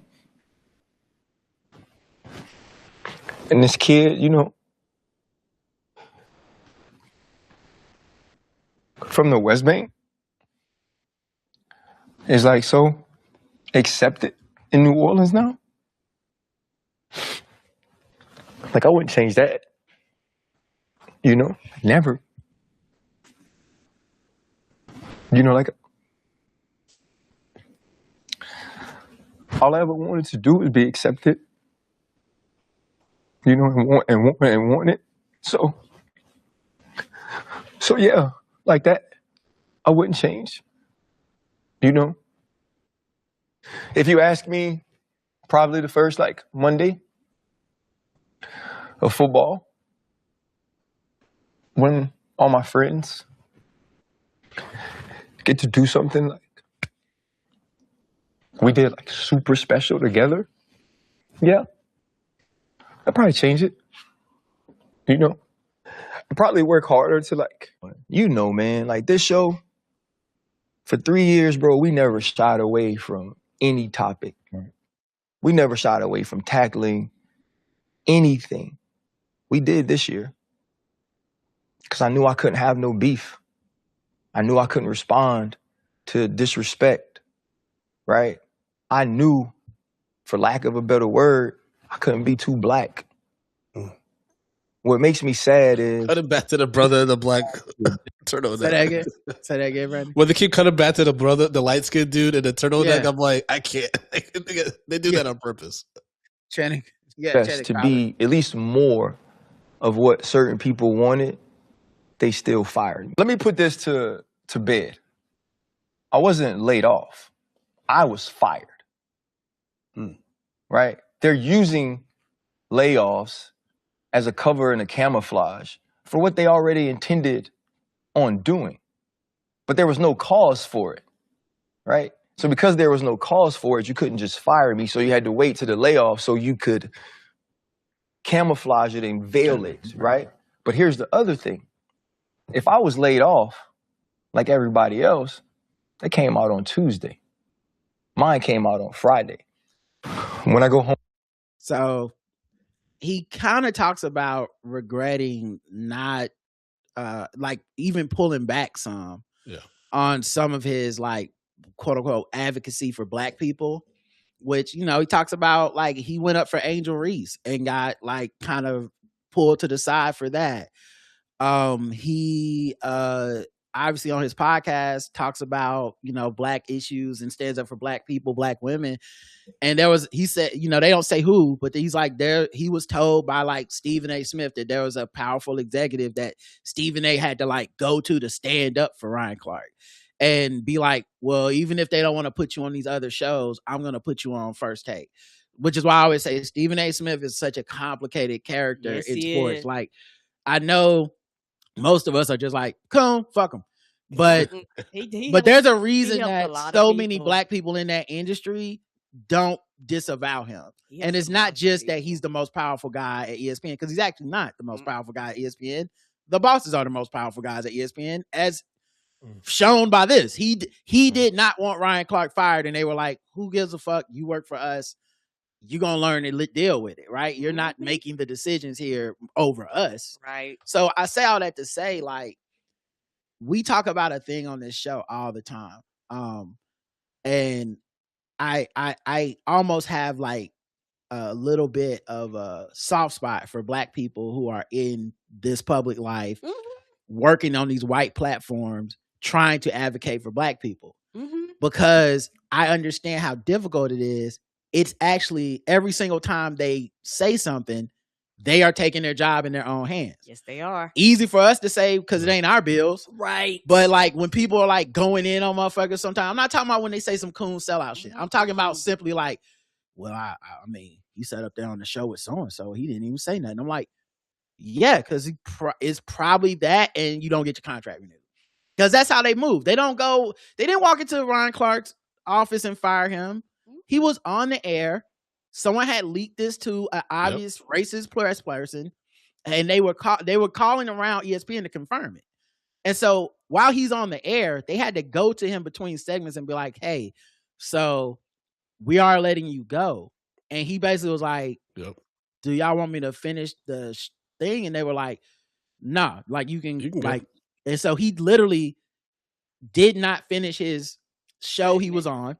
So everybody that was no one else knew he was getting let go because they were live, right? Right, they were live. They even put clips of him on social media that day promoting the show, like, "Oh, Ryan Clark's opinion on this," meaning nobody knew it. The social media team, miscommunication, like, whatever happened. It feel like I can see how he feels like it's just one dude, but I love his vulnerability and honesty in that he said something that none of these niggas ever say, which is I was holding back. And I was holding back hoping that I would be able to fit into this white corporate structure, which ended up not respecting that I was holding back, apologize. They didn't respect it anyway. I was persona non grata for the fact that I said some shit, period. I put myself. They never forgave that. They never forgive it. And it's petty.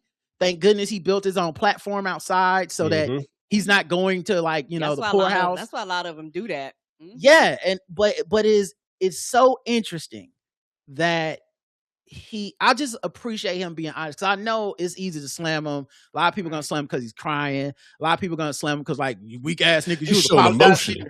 Yeah. Like there's going to be a lot of like, you know, one of my friends in the group chat was like sharing it and like laughing and shitting on him. And I just never participated in it. Cause I was like, I don't know, man. That's like the realest shit ever. And so many black people. I'm not talking about famous camera facing people.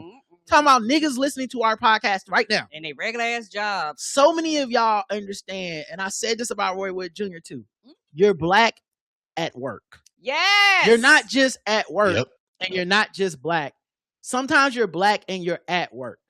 You know, a guy said to me he was trying to be shady on Threads about something, but he was like, well, the way you excuse Roy Wood Jr. when he was saying some bullshit about we need to like maybe love these people that are like these Trump supporter people. Maybe we can get them back in the fold.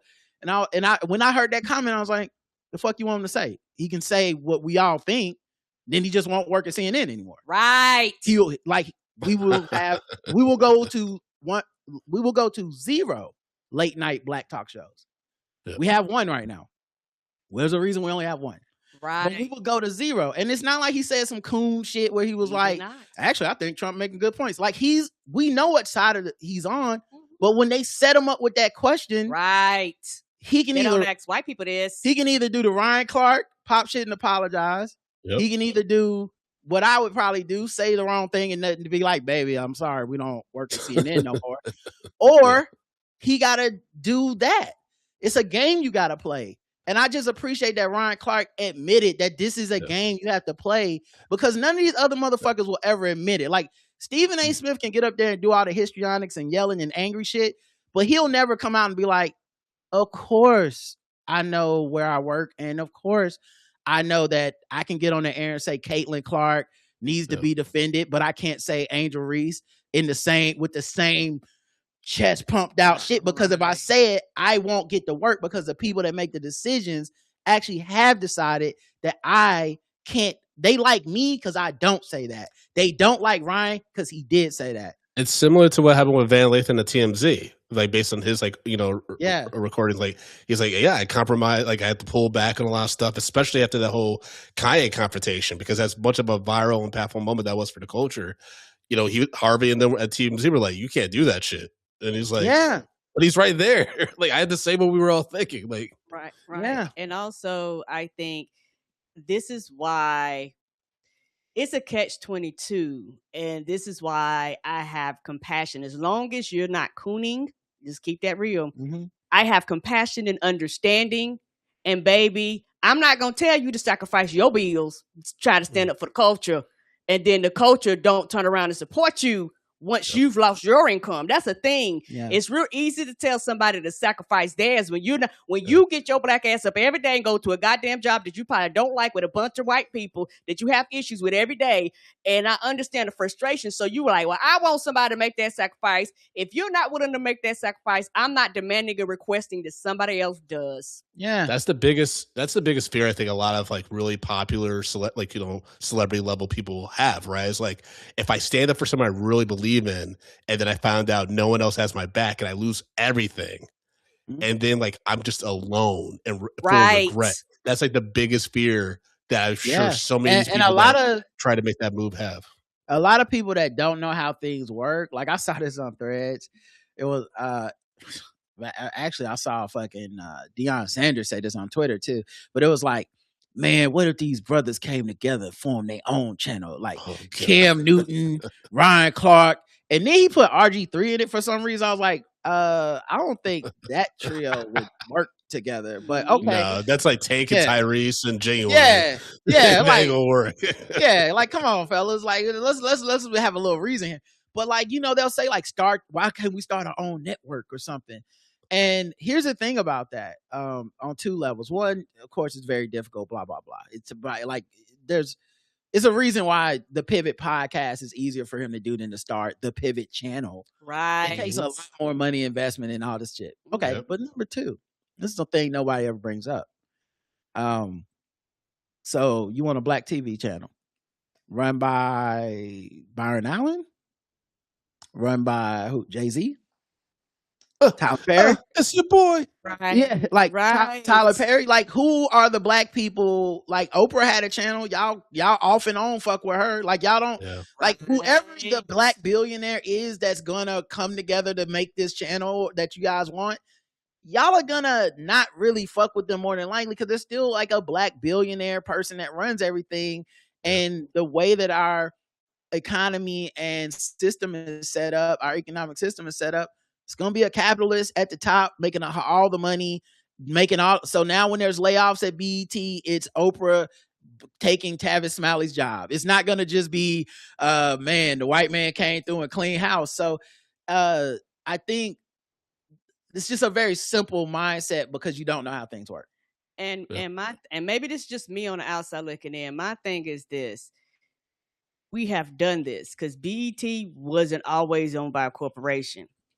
And the thing is, for me, is a lot of times people say they want this and then they don't really want it. They get this and then they complain about it. They talk about how it's less than. They talk about how it doesn't have the support. They talk about how it don't got the money, but they're not willing to sacrifice. They used to call it the EBT Awards. Yes, I remember that. Yes, they did. They talk about how ghetto it is. Black people would constantly do this thing where they watch the BET Awards one time a year, and then they say some shit like, I would watch BET if it had more educational, uplifting, respectable content. And then you point out like, well, they do. Here's like 7 shows that you don't watch that are on BET, and they're like, man, fuck that. So like it is like this and for the record, they're reacting to white supremacy too. They're not trying to like they're also under the influence of a society that is oppressing Black people. So they're trying to find solutions within that system that are somehow going to like free and elevate us. But the truth of the matter is, a lot of times that stuff exists, and if we need to be real about ourselves too. We are a myriad of things. We are a combination of things. Yeah. We're not a culture of just all upliftment and positivity. No, we're not. Sometimes we're a culture of wanting to see Ray J push princesses in a pool. Yeah. You know what I mean? Like sometimes that's us too. Sometimes we're a culture of wanting to see Snoop Dogg talk about hoes and bitches. And we want to see India Ari say I'm not my hair or whatever. Like we want to see all of it. Tyler Perry, and we like Oprah Winfrey, like and it's tough. There's a lot of Black people that like, I hate what Jay-Z stands for. Jay-Z had 3 sold out New York stadium shows, meaning there's a lot of people who are like, man, fuck all them eggheads on Twitter. This is what the fuck I want to see. Like he wasn't booed when he talked about Kaepernick in that freestyle. Like there are Black people out there like, yeah, man, I'm with Jay-Z over Cap. Like the point is, if we don't hold ourselves up as if we're just like, we're all just positive, it's all just, then you look at something like BET and you go, that is representation. Yes, it is. It's all the positive uplift. It's church on Sundays. It's rap. And it's uncut. It's uncut on fucking 2 a.m. Yeah. Like uncut come on, then Creflo Dollar come on right after. That is the Black experience in America. Yes, it's what that thing smell like, and welcome to see Jesus all on the same But channel. You have to be real about it. And I think that's the thing that's hurting us, is people don't want to be real about the tapestry of Blackness. Is all these things. It's Black history and it's Hennessy. Yes, it is. You know, sometimes you combine them together, you get drunk Black history. Get drunk Black history. That's what I was doing. You see what I was doing now? All right, let's rate it. 0 to 100, intervals of 25. Karen, how much do you feel fucked with by Ryan Clark and his firing, and then just him crying and talking about it and all that?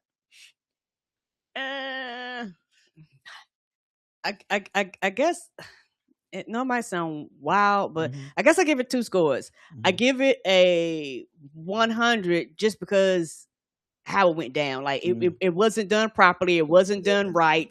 And it's large. And ESPN has laid people off before. You're too big of a corporation for this shit to be leaked. That means you have internal people that are talking. So that means somebody. And on the show, he really thinks it was an executive that leaked it. He don't even think it's like someone found out. And I'm kind of prone to believe him. Me too. Because the social media team put out that clip, which makes me feel like this was a conversation and a decision that did not trickle down. No. Now, it doesn't mean it had to be the executive, but I'm more prone to believe a guy who was there and experienced it than like people on the internet from afar being like, man, it could have just been the intern that works in the HR department.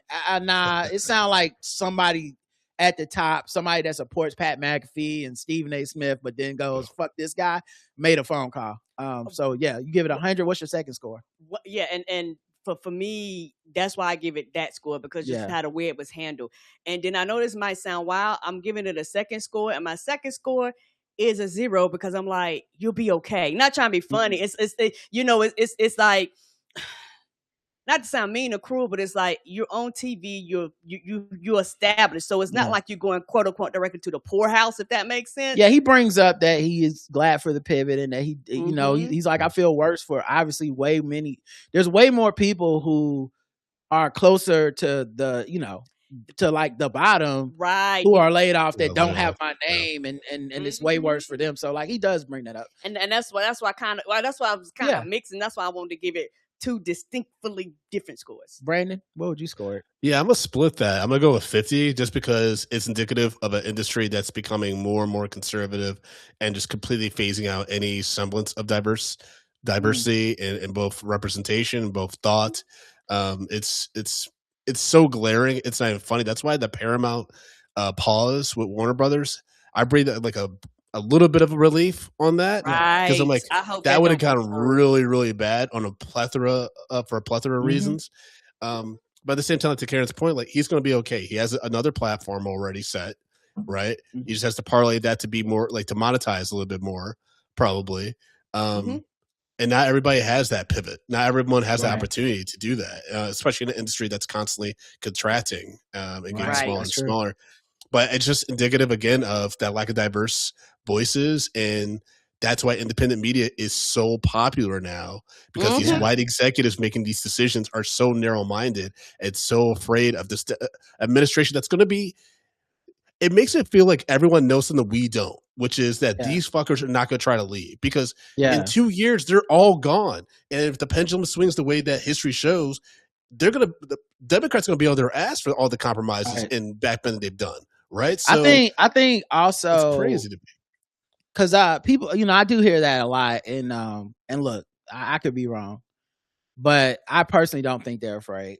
I really think they're emboldened. Yeah, I think They're they're like, embracing I it. already did not like having all these black people giving these fucking opinions and all these women. because I had to. I don't like it when when people were complaining about ESPN and saying this too much politics, they meant black politics, liberal politics. And here's my chance to purge it as a white person that never was fucking with it in the first place. And the excuse everyone's going to make for me is like, you know what Jeff Bezos was really afraid of? Donald Trump. It's like, I was at the inauguration. I own this bitch. I'm just as happy to get your black ass to shut up as Donald Trump is. Yes, you're right. The motivation I mentioned, like to your point, like was a little skewed because it was a podcast I watched recently. I'm blanking on the talent, but this black producer basically said a lot of white studio execs were saying, my producer is George Floyd, because they all felt like the pressure to like increase diverse and black voices on the office and on the screen, and they were resentful of it. The same way that when Obama got elected, all these white people were like, oh, I'm supposed to root for this guy? Why did he have to say that Trayvon Martin was black? Why he had to say that? I'm like, wait, that's where you hopped off the train? Is the obvious, like he point. So the score I'm gonna give it is actually a Jakar's. And the reason I'm gonna give it Jakar's, what y'all said was well reasoned, and I agree. But for two reasons I have to give it Jakar's. One, black man tears. Okay. You do not see niggas like this cry in public often. No, you do not. That's true. The hurt that it takes, because I know he put his all into that job and he thought he played the game well. And even as he was doing it, man, I kind of related to some of the stuff, because when he would have these passionate outbursts in defense of black people or whatever these reactionary moments were, I would be like, oh, he's gonna pay for that. Like as I watched it, because I mean, there's a lot, like, I love Bomani. One of the things Bomani says is his gift is like, I know how to talk to white people, and he's right. That's why Bomani can do what he do at the level he did for so long and still be like righteous and able to like speak to things. But in knowing how to talk to them, you're already compromised. Meaning the currency of talking to them means you have to give some things up. Like I can never say the word racist because y'all are gonna flip the fuck out, even when it's true. So I can't be like Donald Trump is racist because y'all will then go crazy, even though I'm right. He could be saying the N-word and y'all be like, nah, you can't say that. So like, that's the Ryan Clark just didn't really yield to that. So black man tears, number one. Number two, and I think this is probably the most important part, I think this is a message to every other black person working there still. They didn't fire every black person. Nope. Yeah. They didn't fire every black person. But that message of like, hey, Ryan stepped out of line a couple times. Yeah, he apologized. Yeah, he pulled it in. We don't care. Yeah, we had meetings. Yeah, we called him the best analyst, all this shit. Hey, fam, don't let it be you. Yes, don't let it be you. I don't know who y'all think y'all are. You're not Stephen A. Smith. You're not Pat McAfee. Nope. You whoever you are, bring it in a little bit. We doing this WNBA coverage and we saying we need to fire the commissioner, and the black people want to see him fired and the white people want to see him fired, but the white people want to see him fired because they not standing up for Caitlin Clark. And the black people want to see him fired because it's kind of fucked up how they letting the people vilify these black players. Well, when they call for her job, that's going to affect the way people talk about it on ESPN. The next person that has to talk about it they're not going to come in there and be like, good, glad to see it go. Black women got it too fucking hard. They're going to be like, ooh, Ryan Clark. Well, we'll see what direction the league takes next. It's going to be like that. So that's why I give her Jakar's, because I truly think it's not about Ryan Clark. It's about every other black person still working there. You better watch what you say. Yeah, and it's about making a bigger picture and letting people understand, almost like know your place. And you're walking a high wire and there's no net, and you're playing with your job every single time you give an opinion.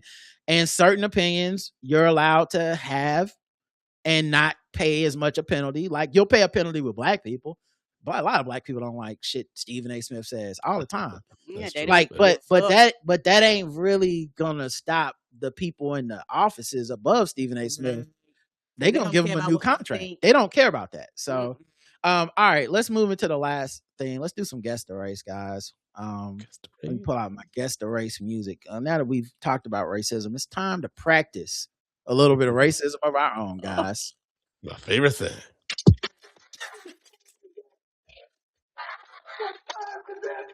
It's time to guess the race. It's time to guess the race. It's time to guess the race. All right, guess the race time. Go around the globe, find different articles, guess the race of the people involved. Karen and Brandon are both playing today. Yeah. And the chat room will be playing along. And honestly, they're all pretty fucking racist, in my opinion. A Florida tattoo artist is behind bars after being allegedly spotted outside of his apartment building at 2:30 a.m. with his pants down, inserting a sex toy into his anus. What? That's a lot happening in that statement. Was Princess Donut with him too? Oh, damn, what's happening? Right, I take a sip of water.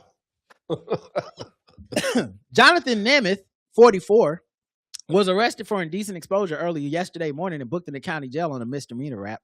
Cops say that a victim took a photo of him exposing himself in a vulgar manner. Yeah, you know what's funny about that? You immediately become a victim for seeing it. Yes. Oh, yeah. Right, because you minding your business and you look up like, the fuck am I watching? That's why I feel bad for women in New York on the subway. They see so many unsolicited dicks. Right. It's crazy. But it's not even just the women. If you on the train and it's a hot lady or whatever, and some guy pulls his dick out, you're sitting next to the lady, you're a victim too now. Yes, you. Everybody who saw it became a victim. This man came out of his house playing with his booty hole at 2:30 in the morning. Somebody happened to be awake and was like, I'm a victim. I'm calling the police. That means they've done this a many times, and most of the time, most people are asleep. When he was confronted by the police, he reportedly admitted to exposing himself outside of the complex where he resides. He lives there? So now, I'm your neighbor. I done seen your booty hole. Yeah, you seen all the stuff. Seen all the goodies. I called the police, and you just live there, Mr. Booty Hole, man. That's gonna be awkward at the mailbox. One else need to move. Yeah. This town ain't big enough for both of us. He is scheduled today for initial court appearance. He was charged earlier this year for exposing his sexual organs, and that case is pending. So, Karen, you're right. He does it all the time. Yeah, because I'm about to say 2:30 in the morning, you think everybody's asleep. His nickname is Nemo. That's what he's known as in the community. Nemo. Like the I fish? want to know why. Like the fish. Does he put a Nemo fish in his booty hole? Because his last name is Nemeth. It's Jonathan Nemeth. Nemeth. And so I guess they call him Nemo for short. And his social media pages showcase tattoos he has inked on numerous clients. A father of 2 young boys, he was sued last year for divorce by his wife, which is still ongoing. And he served more than a decade in state prison for narcotics possession, armed robbery, and fraud convictions. Guess the race of Mr. Jonathan Nemeth, a.k.a. Nemo. White. And yeah, your wife was like, yeah, dog, don't be going out at 2 a.m. doing shit with your booty hole. Me and the kids is gone. He's like, I used to just do this for you. Karen, he clearly didn't heed that advice because and now his kids gotta live with that. That's what happened when your woman leave you. These used to be private 2:30 a.m. shows for her. Yes, they did. And now he had to take it on the road. He had to go on the booty hole tour. Somebody needs to see this booty hole, apparently. Yeah. What about you, Brandon? What race do you believe he is? Oh yeah, this is Steve-O Jackass White. That's crazy. That's definitely got some jackass in it. Let's see. Florida man showing his tan white, finding discretion instead. Nemo. He was trying to get locked back up. That's not a race, Lance. That's hilarious. The correct answer is you guys all said white, and you guys all got it right. He was white.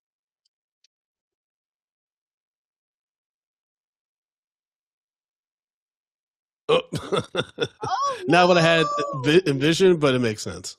I feel like that's a toupee as well. It doesn't look right. It doesn't fit the rest of his aesthetic.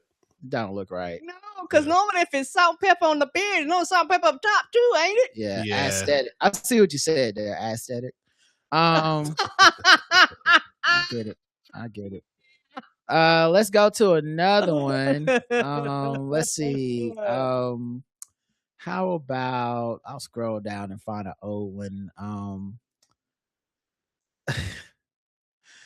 A man secretly lived in a crawl space of a family's townhome for months with a cache of knives and built his own kitchen.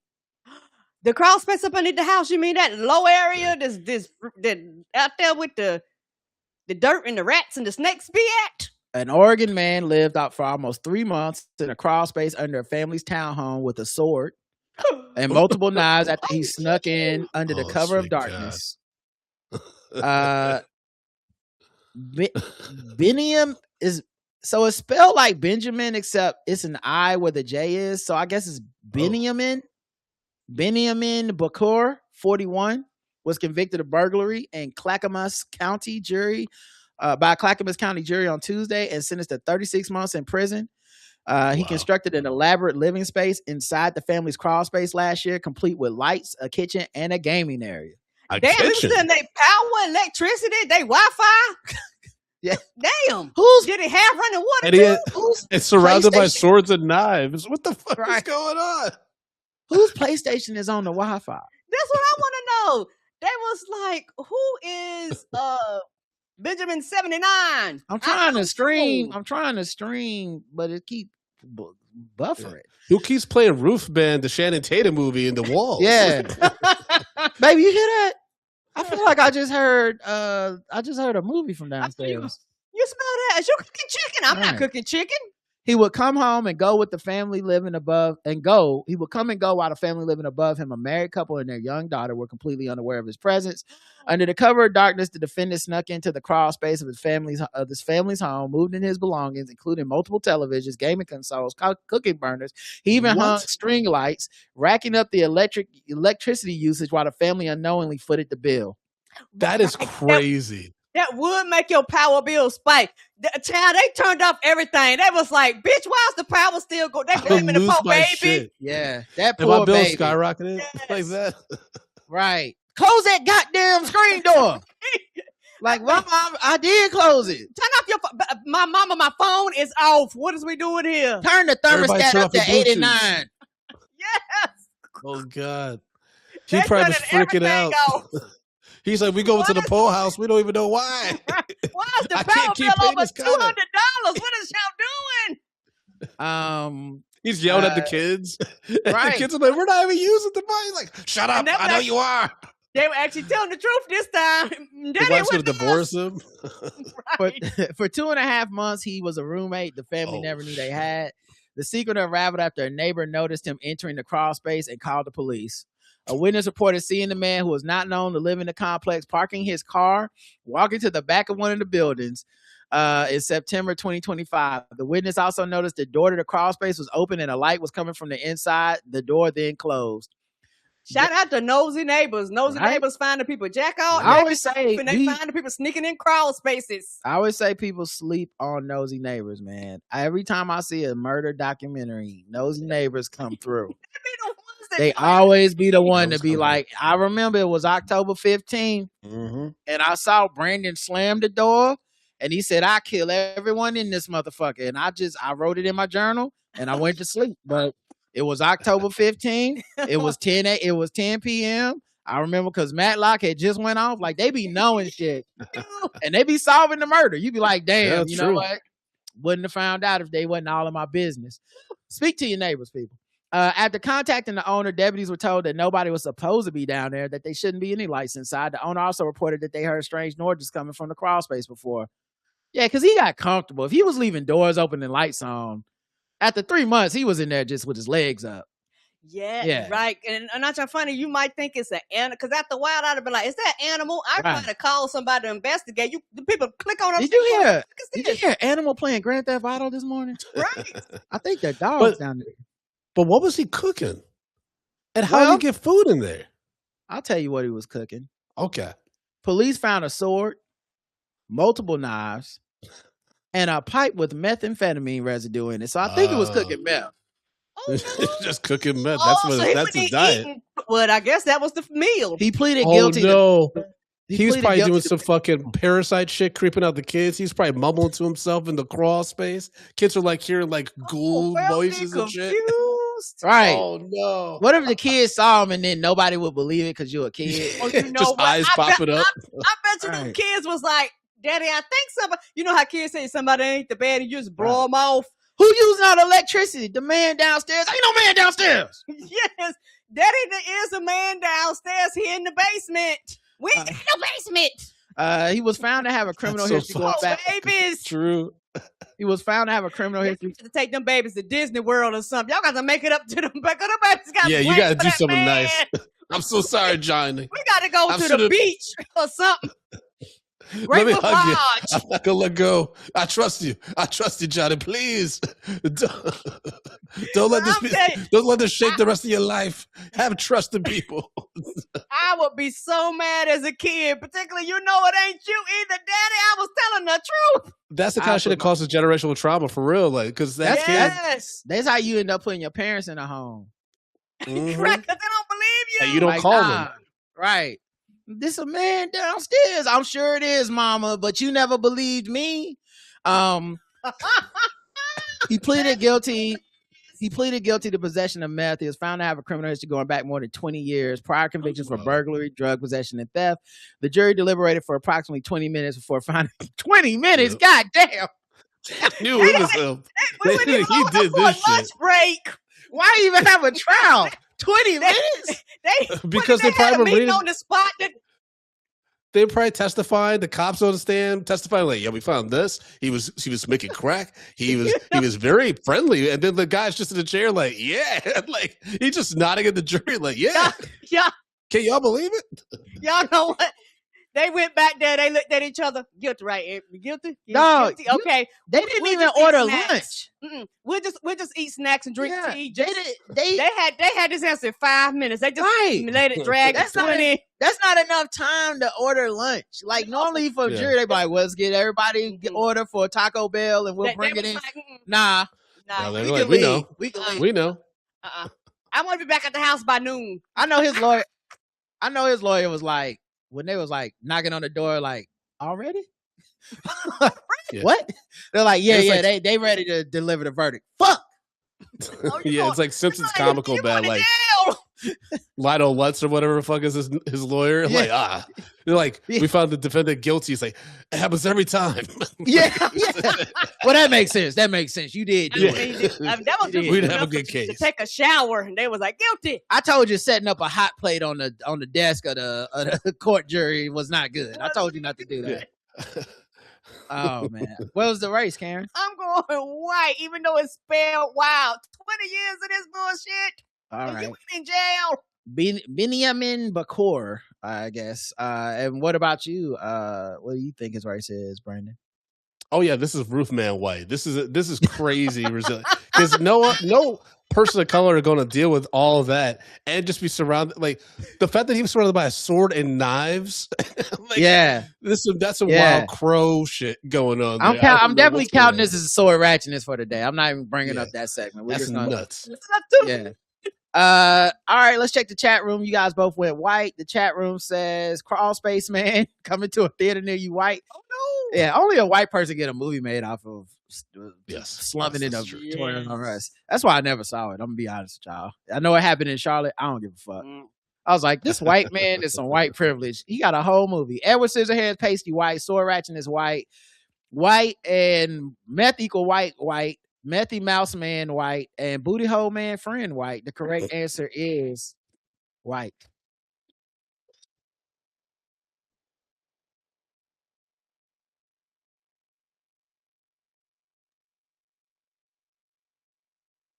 I like that you guys both went white. Wow, that's a big space.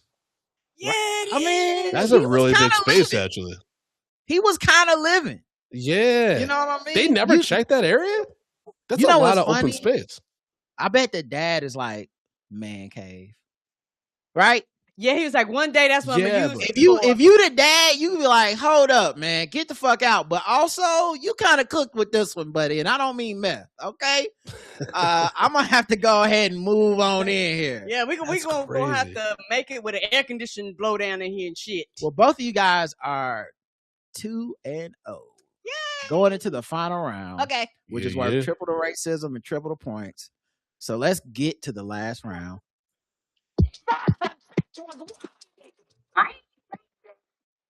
How can I be racist about anybody or anything in my life? How can I? Call them niggas. Just call them niggas. It's time to get to the gold chains, fries, big guys, high jump spear chucking 360-degree basketball. A sugar baby arrangement went sour when a young woman who apparently wanted nothing to do with the string attached fled the home of a Florida man who then gave chase in his truck, rammed into her vehicle, and pulled a gun on her friend. Damn, these stories. Yeah. That's a lot happening in that people are not well. Oh, my God. No, they're not, baby. That's the thing about this sugar baby life. It ain't all sweet. No, it ain't. Oh, my God, Rod. All right. What? That's what I did. Oh, boy. Oh, boy. According to investigators, David O'Brien, 67, met Mariah Turback, 21. What? Yeah. Great granddaughter. What are we doing here? Recession indicator. You know. This month on the Tinder dating app, during a subsequent exchange of messages, O'Brien explained he was looking for a sugar baby, would pay $1,000 each visit, dinner, and I love to shop for you. O'Brien and the sugar baby agreed to meet for a meal Tuesday evening. Turback was driven to the July 21st date by 3 of her friends. That's how you know she was scared. 3 friends? Oh, yeah. 67 years old. Yeah. That's there's so many red flags. 3 friends is enough to jump him. Yeah, it just is. In case he act up. Just in case something go wrong. Like, hey, girl, I send the bat signal out. We are jumping this old man in the parking lot. It'll be like the end of Dead Proof, where they're just beating the shit out of him. Right. And so Brian, according to the arrest report, gave the woman $200 and took her to a lingerie store where she purchased 3 items. See, that's the trick about this sugar baby life, man. Like, he's like, oh, I want to take you shopping. You're like, cool. I want a TV. Oh, no, for lingerie. Oh, okay. That's kind of like a gift to you, though. That's that's more for him. Yeah, nice try. After he provided Turbach with another $600 at the restaurant, up to $800 and 3 pairs of lingerie, they went back to his residence in the village's retirement community. Oh no, damn, I know where that is. The other old people. My grandparents used to live over there. That's definitely it. I can see that being sugar baby. Yeah, that could be sugar baby territory. Yeah, for sure. These old plus these old people got money and they got Viagra now. They be fucking. Yep. Like, the game is never over for you 67 now. Back in the day, that'd be like a peaceful 67 community or whatever. Now he's like, shit, I'm trying to get these young hoes. Turbach told police that she began to feel uncomfortable in his home and she contacted her friends to come and pick her up. Right. I have audio of it too. What happened? What's going on? You all right? That's an inside joke, Brandon. Don't worry about it. Okay. I was like, what? No, the people that the fans get it. They get it. Don't trust me. I just killed somebody. Somebody's on the weight machine somewhere right now. Like, God damn it, Rod, you motherfucker. Yeah. I could have died. I was bench pressing. Well, that's your fault. Don't work out. Listen to Blackout Tips. That's right. So then when the sugar baby, with his sugar baby getting ready to depart, he told her that she should give the money back because this was not the agreement. And I kind of respect that because $800 in 3 lingeries, and it's not even like I can't even get jacked off or something. Like, I do understand wanting a refund, but I wonder what the language was. Because I feel like a lot of these sugar baby dudes, these sugar daddies, don't be explicit with like, and I'm going to need to have sex. They be talking around it. I've seen a lot of these. I watched the whole documentary on these sugar babies one time, and the dudes be, to me, they be lying because they be like, oh, I just want to take care of a young woman, and you know, I could be a mentor, I have business connections, and I could pay for the rent. And I'll be like, why haven't you mentioned that you clearly are going to be fucking this lady? Because they're all former lawyers, Rod. They know what language to use to not get caught up. They know what to say. Well, then in that case, she played the game better. On prostitution. You should have came out. You know what? This normally don't happen. If you just call a sex worker and be like, I would like to have some sex. Yes. I would like to give you money in exchange for some sex.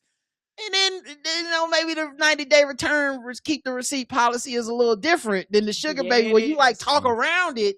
But clearly, why the fuck would a 67-year-old want to kick it with a 21-year-old woman who listen, no offense to 21-year-olds. I know some of y'all, 2 of y'all listen to this show. I'm 48 and I don't want to talk to a 21-year-old for a long time. Me either. Like, come on, man. This man was not like, I need enlightening company. He wanted to have sex with this hot chick. Of course. And then gave her $800 and she said, I'm out. Anyway, he wanted his money back. She declined the request. No. She declined the refund request. Give me your money back. She got into the car with her friends and left the area. So he probably thought he's like, you robbed me. He then jumped into his Ford F-150 pickup truck and began to chase the 4 victims. He rammed into their vehicle at a traffic circle, causing it to strike a pole. Oh, damn. He was like, if you would have struck my pole, we wouldn't be here now, would we? Oh, what damn.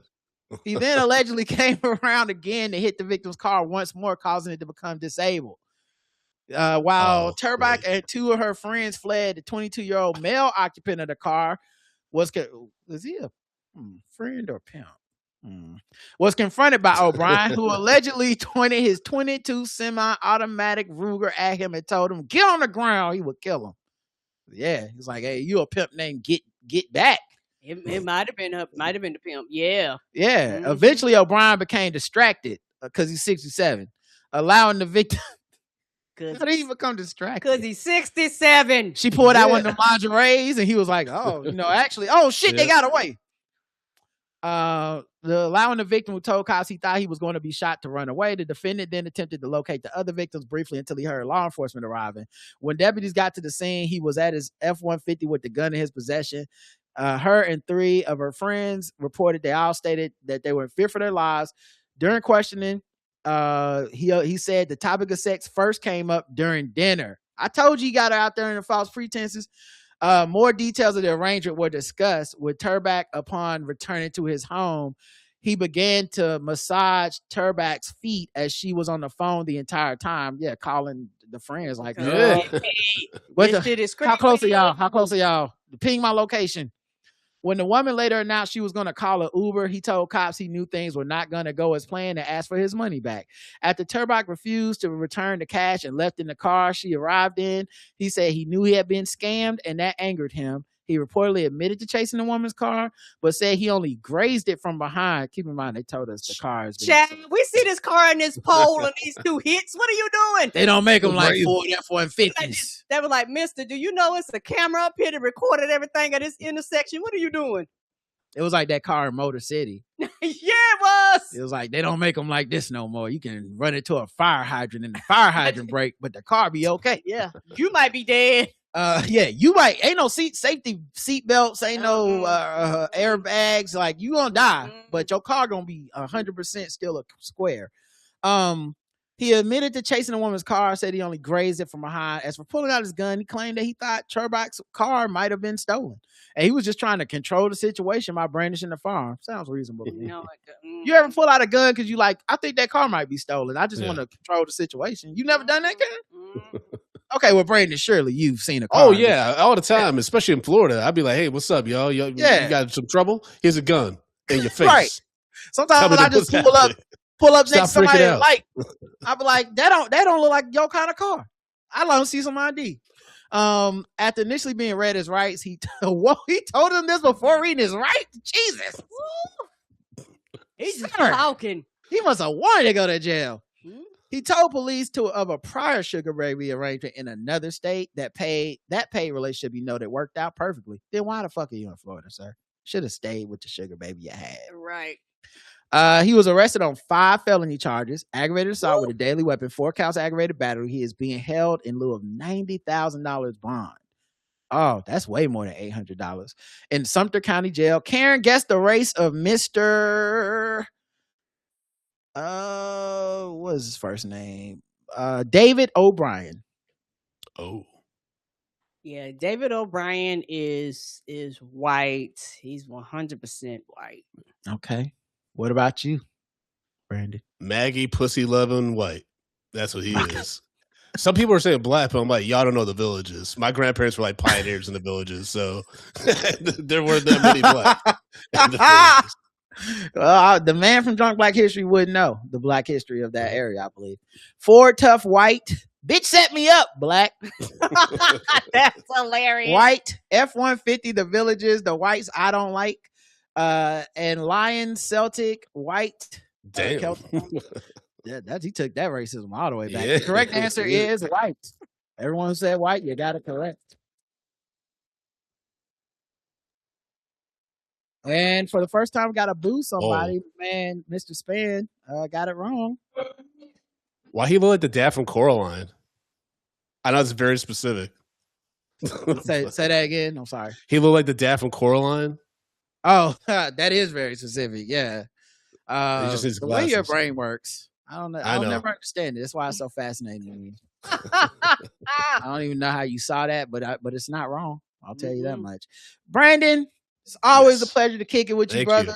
You know, the door's always open for you. I'm glad you so much come for by having me, more often too, because that way we get to chop it up and play games and talk about life shit, man. Hope everything is going well with you and the tour. Tell the people how to be a part of everything you're involved in, man.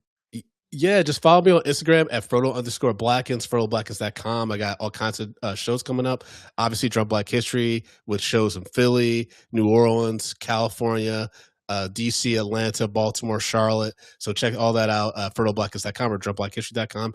And most importantly, I have Millennials R Us, the experimental show about the most tortured generation of our time, on Wednesday, August 5th at Combat NYC. Tickets are really, really cheap. And just put in the discount code BeFriends and you'll get 15% off. You can get all that info again at FrodoBlackens.com. Thank you. And also, man, just listen. I say this every time, but it's important that y'all hear it. Every time I've ever done anything with Brandon, it's been a fucking amazing time. Yes. Yes, it is. This is not just this is money you will spend in this economy and be like, thank God I spent money having such a joyous, fun time. And go in person. I've never. If you can go in person, go in person. But I've actually been the chat. And anytime they've done a virtual event, it's been good. Like whatever you can do to get involved, you should do it, because I promise you, it's not. I'm not just saying this because charity and a good cause, although obviously it's cool. I'm saying it because you spend money now and you be like, damn, did I just get ripped off by a sugar baby? No. No, this is money you spend and you don't regret. No, we'll be back throughout the week. Definitely Tuesday for our House of the Dragon recap sure. And we'll see about tomorrow how we feel, if we want to do a show or not. But until next time, I love you. I love you too. Bye everybody. Bye Brandon.